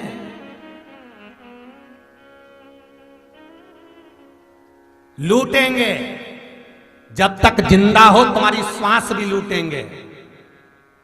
जब तक जिंदा हो जितना लूट सकते हैं लूटेंगे। बेटा कहेगा पापा 500 रुपए दो, मम्मी जरा ये दो, कपड़े बनवाओ, ये बनवाओ, शादी करा, ब्याह करा, संबंध नाते रिश्ते सब लूटेंगे।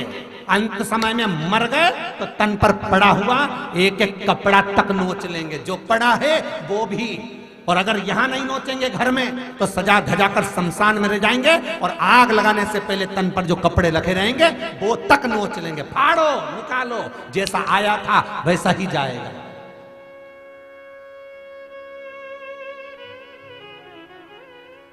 और केवल तेरा दिन याद करें, बाकी के दिन गुलाब जामुन चरे। क्या करेंगे? क्या करेंगे? तेरा तेरा दिन याद करे, क्यों रे मन सुमिरन क्यों नहीं करे। केवल तेरा दिन, माला भी पहनाएंगे, 2 अगरबत्ती भी लगाएंगे फोटो के सामने, सब इधर से उधर तक बैठे मिलेंगे। तीसरे के दिन सब एक दूसरे का मुंडा देखेंगे, बोलेंगे अच्छा था, निपट गया, चलेगा। जिस बैंक के अकाउंट से आया था उसी में खाते में जमा हो गया।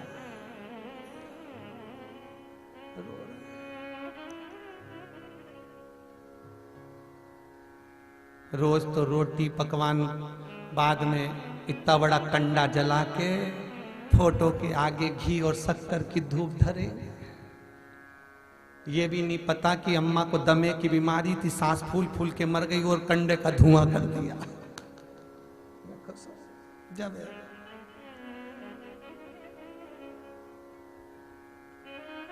तो 13 दिन के बाद में सब खीर पूड़ी नुक्ती सेव सब खाएंगे, फिर अम्मा को दीवार पे टांग देंगे।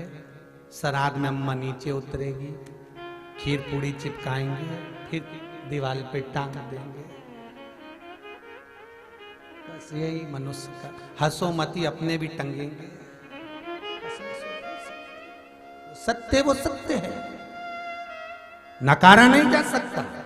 इसलिए निवेदन है, दुकान पर बैठकर जो कमाया वो परिवार के लिए कमाया, नौकरी कर कर जो कमाया वो परिवार के लिए कमाया, पत्नी के लिए, बच्चों के लिए, कुटुंब के लिए, कबीले के लिए कमाया।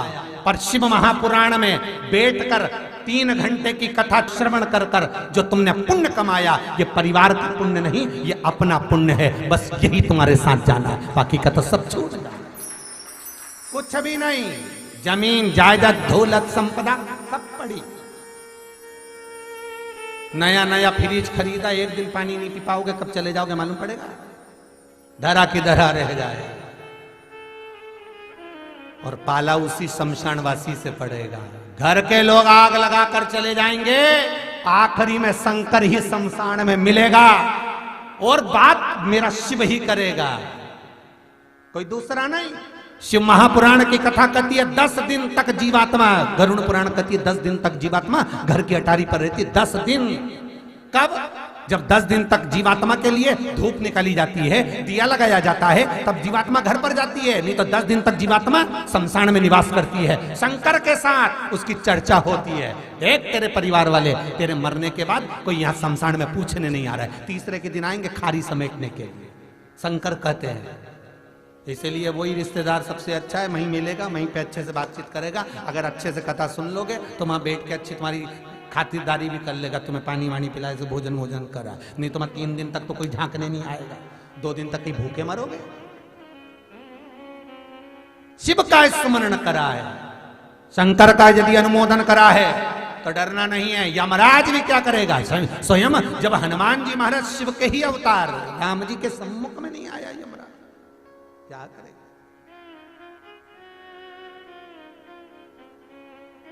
बिल्कुल ना डरिए, शिव का भजन करिए। बड़ी बीमारी भी आ जाए तो नहीं डरना, बिल्कुल ना डरना, डरो ही मत। महाराज किडनी गड़बड़ हो गई, लीवर गड़बड़ हो गया, डायलिसिस चल रहा है, कुछ ना करो, पीपल के पेड़ के नीचे शिवलिंग का निर्माण करो, मिट्टी का। कहीं जलाशय हो, पानी भरा हुआ हो, कहीं कुआं हो, बावड़ी हो, उसके पास में सफेद दुर्वा लगती है। एक हरी दुर्वा होती है, एक सफेद दुर्वा होती है। सफेद दुर्वा को उखाड़ लो, पीपल के पेड़ के नीचे शिवलिंग का निर्माण करो, प्रदोष के दिन शाम के समय उसकी पूजन करो, सफेद दुर्वा शंकर भगवान पर समर्पित करो। वो दुर्वा जो चढ़ाई है उसको पूजन करने के बाद उठा कर ले आओ। शिवलिंग का विसर्जन कहीं पर भी कुआं, बावड़ी, तालाब, नदी, जलाशय में कर दीजिए। वो जो दुर्वा लेकर आए हो, जिसका डायलिसिस चल रहा है, उस व्यक्ति को वो दुर्वा सुबह के समय 1 दुर्वा प्रतिदिन खिलाना चालू करो। 3 दिन, 4 दिन, 5 दिन तक जैसा भी डायलिसिस चल रहा है, उसके बाद दुर्वा खिलाने के बाद में फिर कैटरीना की जांच करो। आपको मालूम पड़ेगा कि धीरे धीरे डायलिसिस बंद होने लगा। ये 2-3 प्रदोष करो, नियम से करो और शिव का स्मरण कर कर कर।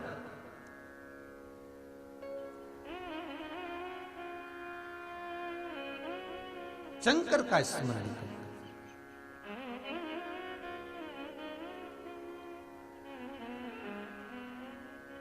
आप 2-3 प्रदोष करोगे, धीरे धीरे धीरे धीरे आराम लगना प्रारंभ होगा। काला पीपल के राधा रमन जी के यहाँ कोई बच्चे का डायलिसिस हो रहा था। जब पहले कथा चली, मिलने आए, बाद में सूचना दी कि अब डायलिसिस पहले 3 दिन में 1 दिन हो रहा था, अब महीने भर में 1 दिन हो रहा है। धीरे धीरे होगा। तुम सोचो कि एक ही दम आराम कर जाए, तो थोड़ा थोड़ा प्रयास आपको करना है। शिव महापुराण के उपाय आपको करना है। भूख आपको लगी है तो भोजन आपको करना है।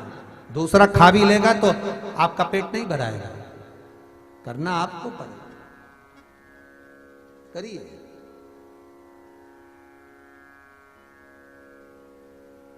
शिव का स्मरण करा। महाराज अनुमोदन करा हुआ सुख पाता है। तो देवर्षि नारद के मन में यह बात आ गई, तो देवर्षि नारद ने शंकर भगवान से कहा, आप कामदेव को नहीं जीता है, मैंने जीता है। शंकर भगवान ने कहा, आपने जीता है? वाह देवर्षि नारद, बहुत बढ़िया। और देवर्षि नारद को शंकर भगवान ने अपने गले की रुद्राक्ष की माला निकालकर देवर्षि नारद को पहना दी। ले नारद जी। नारद जी ने माला पहनी। पर शंकर भगवान ने कहा, देवर्षि नारद, जो बात तुमने मुझसे कही कि मैं काम को नहीं जीत पाया, आपने जीता, ये बात आप भगवान विष्णु को मत कहना। क्योंकि जिससे बहुत प्रेम होता है, जिससे बहुत स्नेह होता है, उसके लिए एक शब्द नहीं सुना जाता। प्रेम की जो पराकाष्ठा है, प्रेम का जो भाव है,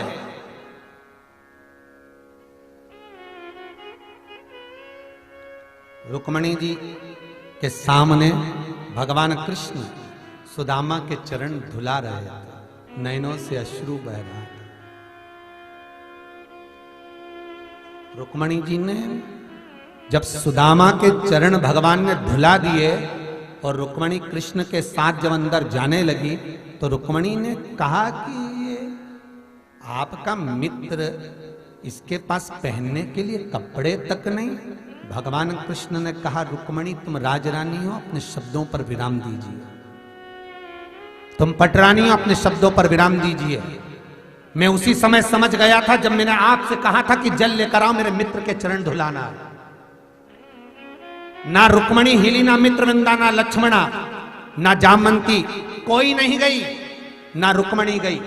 मैं उसी समय समझ गया था कि तुम्हारी दृष्टि में मेरा मित्र का भाव नीचे गिर गया है, तुम्हारा अभिमान सम्मुख आ गया है। महाराज, किसी ने सही कहा है, अहंकार बता देता है कि धन कितना है, और संस्कार बता देता है कि परिवार कैसा है। धन और अहंकार की एक सीमा तुमने दिखा दी। रुक्मणी, मैंने तुमसे कहा जल लेकर आओ, मित्र के चरण धुलाना है। रुक्मणी, तुमने सतभामा से कहा, सतभामा ने लक्ष्मणा से कहा, लक्ष्मणा ने मित्रवृंदा से कहा, मित्रवृंदा ने जामंती से, सब एक दूसरे को कह दिए, पर कोई चरण के धुलाने के लिए जल लेकर नहीं आया। और आखिरी में वो जल एक नौकरानी को, एक सेविका को कहा गया कि सुदामा के चरण धुलाना है, जल लेकर आओ। और वो दासी, वो सेविका जाती। मैं समझ गया था कि मेरे मित्र का भाव तुम्हारी दृष्टि में घट चुका है।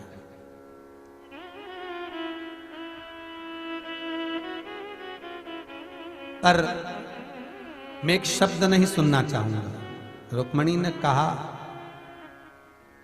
आप हमसे कह रहे हो, हम आपकी प्रिया हैं। भगवान कृष्ण बोले यही प्रियता तो आज ही दिखाऊंगा। और जब तंदुल खाना चालू करे, 3 मुष्टिक पा गए तो रुक्मणी को हाथ रोकना पड़ा। प्रभु क्या मुझे भी सुदामा के चरणों में समर्पित कर दोगे? भगवान बोले रुक्मणी, प्रेम की पराकाष्ठा कितनी है कि सुदामा से जो कृष्ण का प्रेम है, वो प्रेम के आगे धन की कोई कीमत नहीं है, संपदा की कोई कीमत नहीं है। वह सर्वस्वता दे दी जाए। नारद, अगर तुम नारायण के सामने जाकर कहोगे कि काम को जीत लिया और शिव नहीं जीत पाए, तो मेरे भगवान को अच्छा नहीं लगेगा।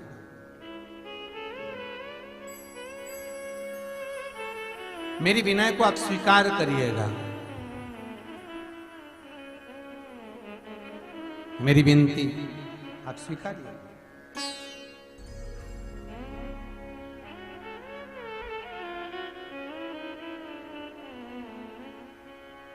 मेरा आपसे केवल इतना सा निवेदन है कि आप नारायण के सामने जाकर ये ना कहिएगा, ठीक है? सुना देवऋषि नारद चल दिए। देवऋषि नारद को लगा बताओ इनको तो ईर्ष्या हो गई, मैं जीत गया और ये हार गए। बाहर निकले, गले में से रुद्राक्ष की माला निकालकर नीचे फेंक दी देवऋषि नारद ने।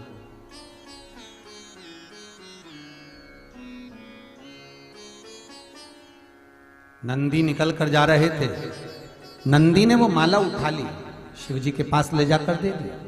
बोले बाबा ये आपकी माला? शंकर जी बोले मेरी माला मैंने तो नारद को दी थी, तो पर ये तो वहां पड़ी हुई थी। शिव जी को बाबा भोलेनाथ जी ने कहा, सुन नंदी, मेरी चढ़ी हुई माला तू वापिस लेकर मुझे दिया है। संसार में, मृत्यु लोक में जो चढ़ी हुई बेलपत्र उठाकर धोकर वापिस मुझे चढ़ा देगा, मैं 1000 गुना पुण्य उसका प्राधान कर दूंगा, 1000 गुना पुण्य उसको दे दो। ये नहीं शिव को कि तुम नूतन ला कर दो। शंकर तो कह रहे हैं एक बेलपत्र ये नहीं है आपके हाथ में, शंकर पर चढ़ी हुई बेलपत्र धोकर वापिस शिव को चढ़ा दीजिए। वापिस कितना सुंदर लिखा, 1 महीने पुरानी बेलपत्र को पानी छीट कर वापिस चढ़ा दो, शिव स्वीकार कर लेते। और लेकर अपने घर से जाओ। हमारा एक नियम है, जैसा शिव महापुराण में, स्कंद पुराण में कहा गया है, वैसे एक नियम बना रखा है हमने कि कोई भी 12 ज्योतिर्लिंग में जाते हैं, जैसे उज्जैनी गए, ओंकारेश्वर गए, केदारेश्वर गए, या मल्लिकार्जुन गए, या त्र्यंबक गए, कहीं पर भी जाते हैं, तो हमारे घर से हम बेलपत्र लेकर एक कहीं बेकार हो जाए, टूट जाए, तो कॉपी के पेज में उसको फंसाकर, उसको चिपकाकर लेकर चले जाए, टूटे नहीं। अगर किताब कापी मुड़ेगी भी तो उसके जैसी हो जाएगी। तो नियम बना हुआ है पहले से। अब जिस महादेव का दर्शन करा, वहीं पर उसमें से वो बेलपत्र निकाली, पानी का छींटा दिया, बाबा को समर्पित कर दिया। बाबा जैसी भी है आप स्वीकार करना, ये है तो आप ही की, ये आप स्वीकार करिए, ये आप रख लीजिए, ये आपके पास में रखिए। बाबा ये आपका है, ये आप इसको स्वीकारिए,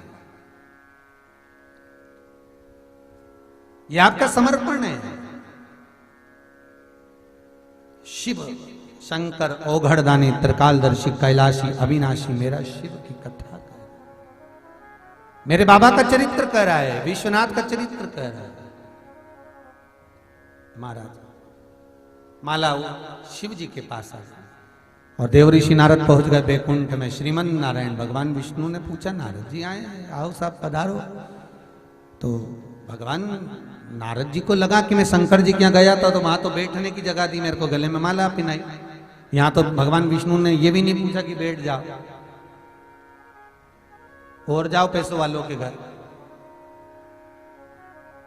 पैसे वालों के घर लोग शादी में जाते हैं तो वहां पूछा ही नहीं जाता क्या लाए क्या नहीं लाए, कैसे आए क्या हुआ। एक बार पूछ लेंगे और साहब बढ़िया आनंद, आओ सब खाओ, ग्राउंड में घूमते रहो, चढ़ते रहो। और किसी गरीबड़े के यहाँ शादी में जाओ तो सम्मान देखना, आओ काका जी बैठो साहब, और कुर्सी ला कर बैठो साहब, बैठो विराजो, काका जी थोड़ी देर रुकना है, आराम से जाना, इतनी जल्दी नहीं जाना, और रुक के जाइएगा जरा था आराम से। और भोजन करा कि नहीं करा, ये करा कि नहीं करा, वो करा कि नहीं करा, सारा आदर सम्मान किसी गरीब की शादी में तुरंत मिलेगा।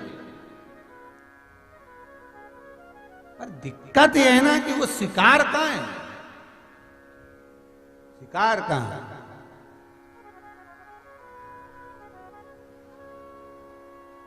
अरे जाने दो, हमने कई शादियां देखी, चाहे वो शहर की हो चाहे शहर के बाहर की हो, कई शादियां।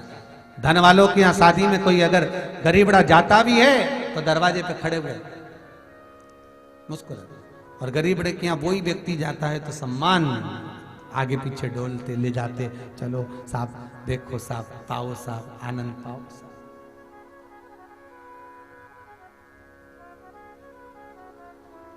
ये उसी में का हाल है, तुम देखना कि व्यक्ति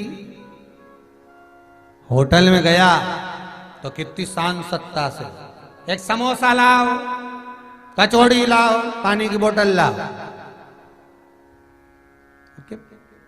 इतना कड़के क्यों बोल रहे हैं दुकानदार से, तो पैसा भी तो दे रहे हैं।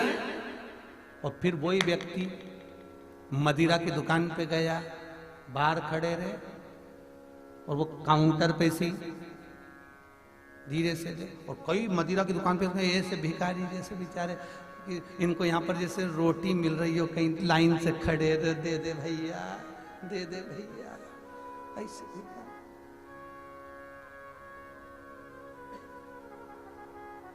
सम्मान कहां मिला, सत्कार। निवेदन है, शिव के मंदिर में भले कालीन नहीं बिछा, आपने कभी शंकर जी के मंदिर में कहीं कालीन बिछा देखा है आपने? अरे बोलो तो नहीं। शिव के मंदिर में कहीं कालीन नहीं बिछा, शंकर के मंदिर में कहीं कहीं बहुत सारा आपको आभूषण नहीं मिला। और आप चाहें किसी भी मंदिर में जाना, वहां फर्श भी होगा, कालीन भी होगा, पर शंकर के मंदिर में जाना तो जो मिलेगा वो पानी इतना ढोल के जाए कि साड़ी भी उठा के फिर पूजन करना पड़ता।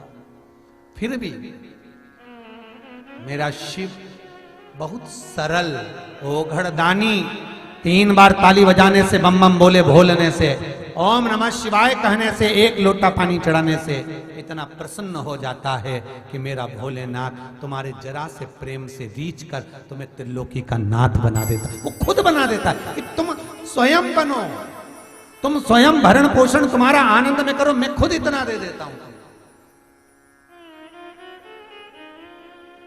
मेरा शिव।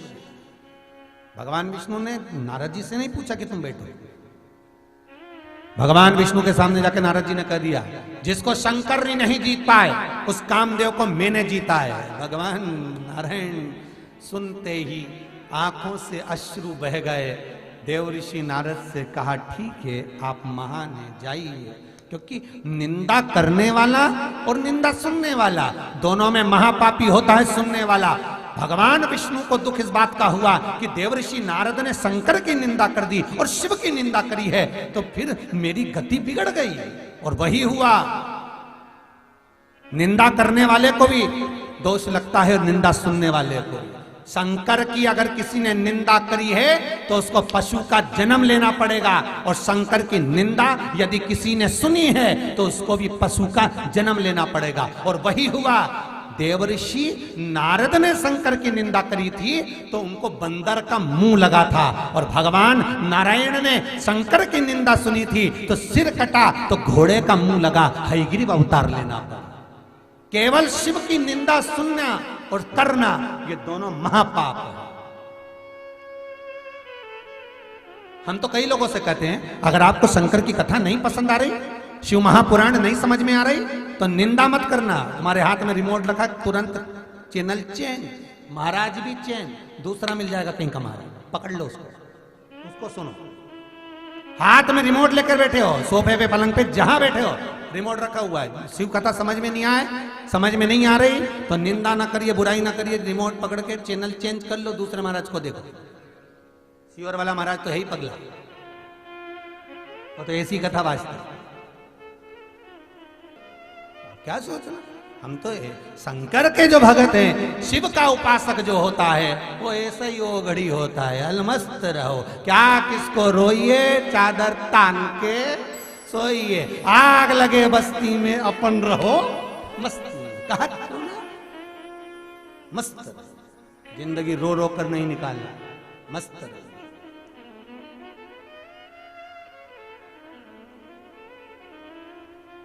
अलमस्त रहो।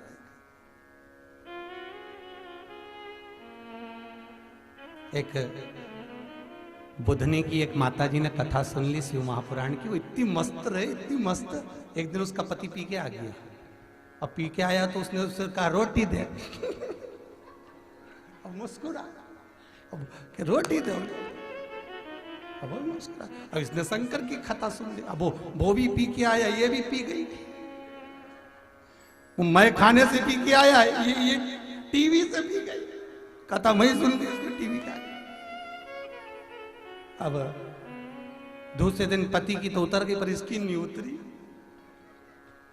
ऐसी तैयार होए, मंदिर जाए, लोटा भर पानी चढ़ाए, घर से थाली माली लगा के जाए, ओम नमः शिवाय बोले। पति के बताओ अभी 3-4 दिन से पहले सोची, अब ना जाने ऐसी पागल हो गई, लोटा भर भर के पानी ले जाकर शंकर जी क्यों डेल रही।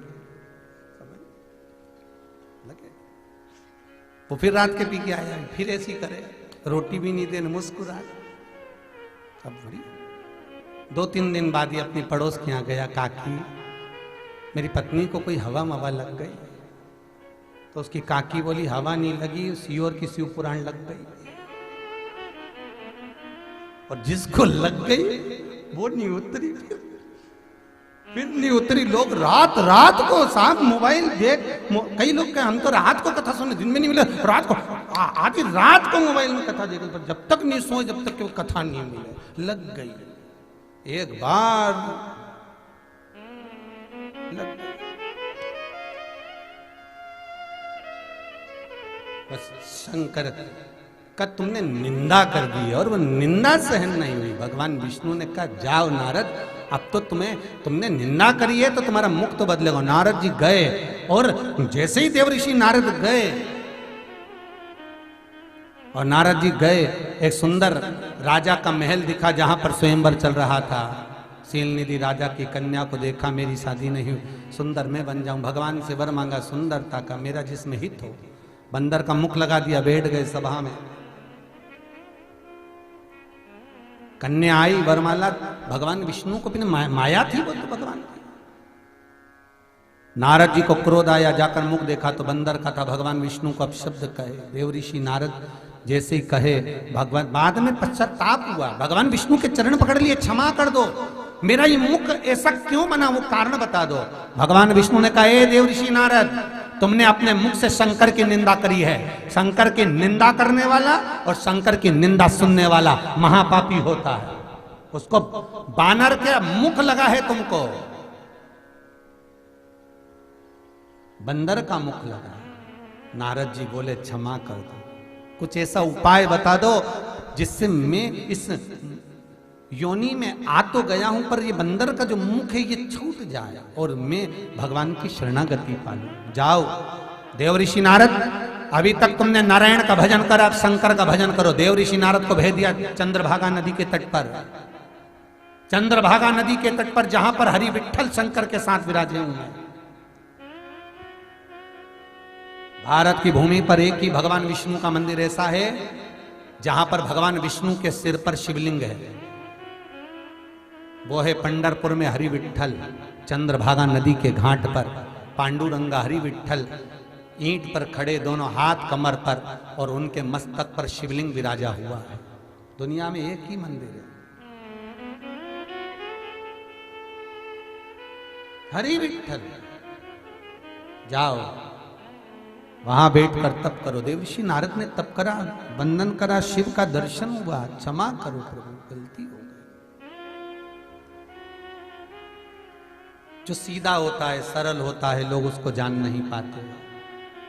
समझते हैं सीधा ही तो है, सरल तो है, क्या करेगा, क्या बोलेगा, पर वो नहीं बोलता, उसके साथ वाले बोल जाते, उसको ना छेड़िए, उसको ना परेशान करिए।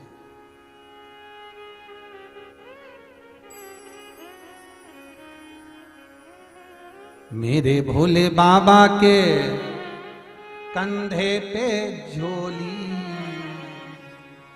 और झोली को देख के भिखारी मत समझो, मेरे भोले बाबा को अनाड़ी मत समझो, मेरे भोले बाबा को अनाड़ी मत समझो, मेरे भोले बाबा को अनाड़ी मत समझो।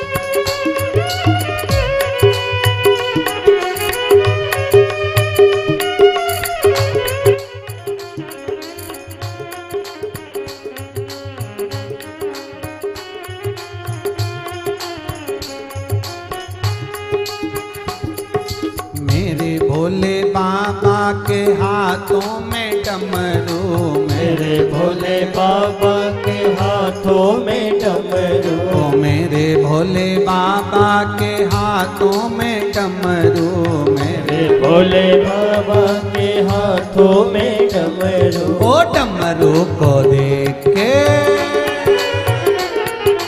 डमरू को देख के मदारी मत समझो, डमरू को देख के मदारी मत समझो, ओ मेरे भोले बाबा को अनाड़ी मत समझो, मेरे भोले बाबा को अनाड़ी मत समझो।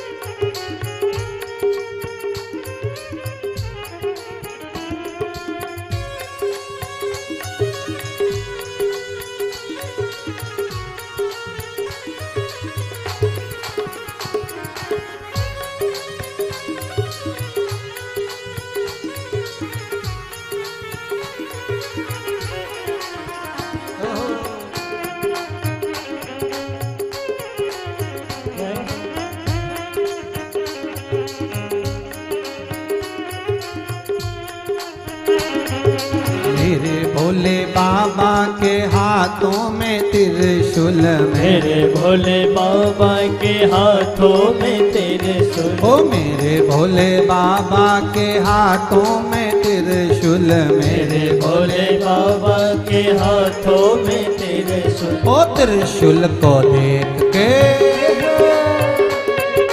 त्रिशूल को देख के शिकारी मत समझो, त्रिशूल को देख के शिकारी मत समझो, ओ मेरे भोले बाबा को अनाड़ी मत समझो, ओ मेरे भोले बाबा को अनाड़ी मत समझो, ओ मेरे भोले बाबा को अनाड़ी मत समझो, मेरे भोले बाबा को अनाड़ी मत समझो, ओ मेरे भोले बाबा को अनाड़ी मत समझो, ओ मेरे भोले बाबा को अनाड़ी मत समझो। हर हर महादेव। भगवान शिव को सीधा सहज सरल है मेरा शिव, उसको सरलता में लिया। महाराज बाबा का दर्शन देवऋषि नारद को, देवऋषि नारद ने भगवान शिव से शंकर को पाने के कुछ सूत्र पूछे।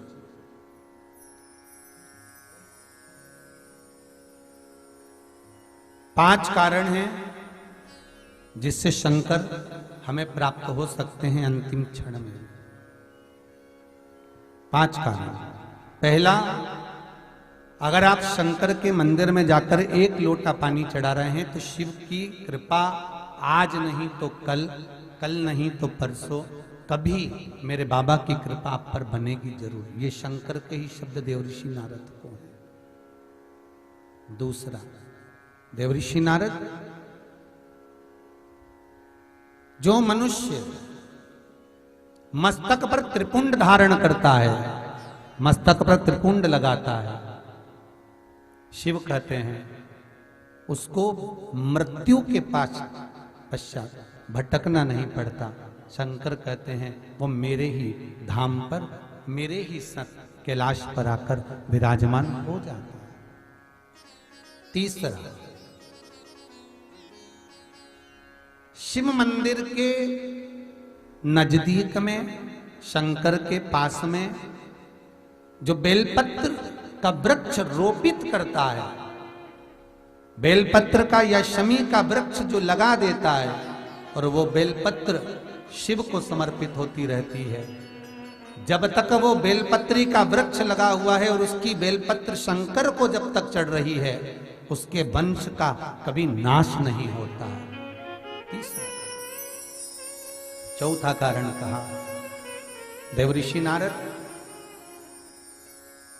शिव मंदिर की चौखट के सामने से निकलकर जो जीव चला जाता है, शंकर के द्वार से निकलकर शिव का शिखर मंदिर का देखकर जो निकल जाता है, उसका कार्य कभी अटक नहीं सकता।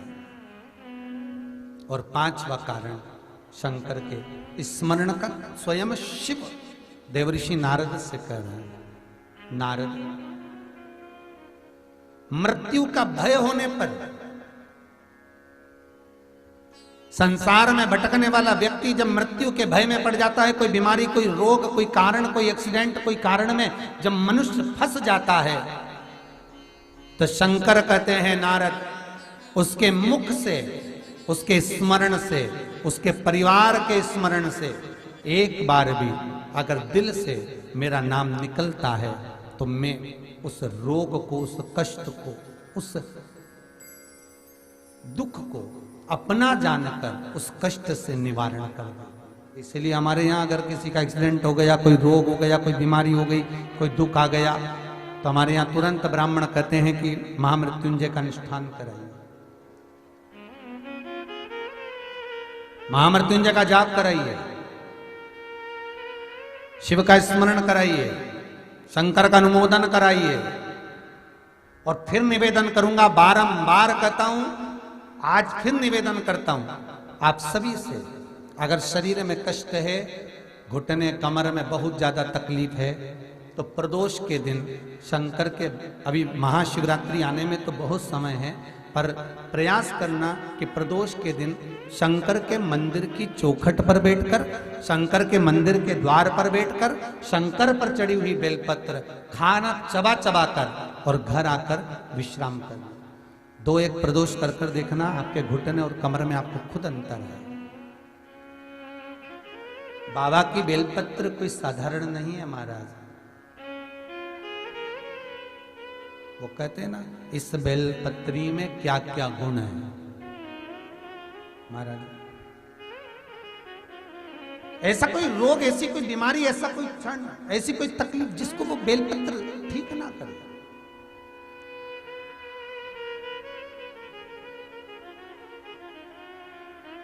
भगवान सुख का भान अपने आप करा देता। जब माता पार्वती जी के साथ में भगवान शंकर का हिमालय राज की नगरी में जब मंगल विवाह होता है,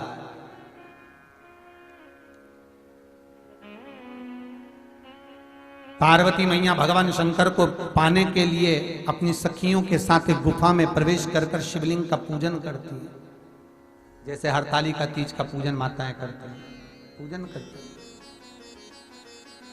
शिव को पाने के लिए अतक प्रयास मां जब करती है, और शंकर जब माता पार्वती को मिलते हैं, जिस समय पर भगवान शिव और पार्वती की मंगल भावर चल रही होती है, तब माता पार्वती भगवान शिव से कुछ प्रश्न कर लेती। हे भोलेनाथ, हे शंभु, हे त्रिकालदर्शी कैलाश, मेरे मन के कुछ संशय जिनको मैं भावर के समय पर मिटाना चाहती हूं, जिनको मैं इस भावर के समय पर आपसे श्रवण करना चाहता हूं। मेरे वो संशय आप मिटा दें।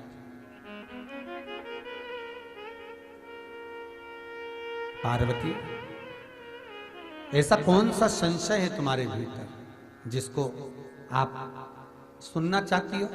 पार्वती जी कहती हैं, शिव, वो संशय केवल आप ही समाप्त कर सकते हो। और बाबा भोलेनाथ जी से माता पार्वती ने कुछ 3 संशय हैं जो माता पार्वती शंकर जी से कहती हैं।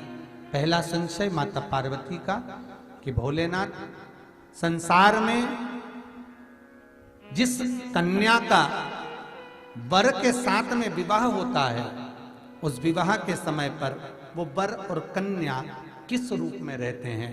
शंकर जी कहते हैं वो वर कन्या में मेरा ही प्रतिबिंब पाया जाता है। इसीलिए हमारे यहाँ कहते हैं कि दूल्हा जो बना है, दुल्हन जो बनी है, वो शंकर और पार्वती का ही प्रतिबिंब है। इसलिए उनसे कहा जाता है तुम इतने दिन कोई काम ना करिए, आराम करिए, भगवत भजन धारण करिए, हल्दी लग गई है तो ये कार्य ना करिए, वो शिव का ही प्रतिबिंब है।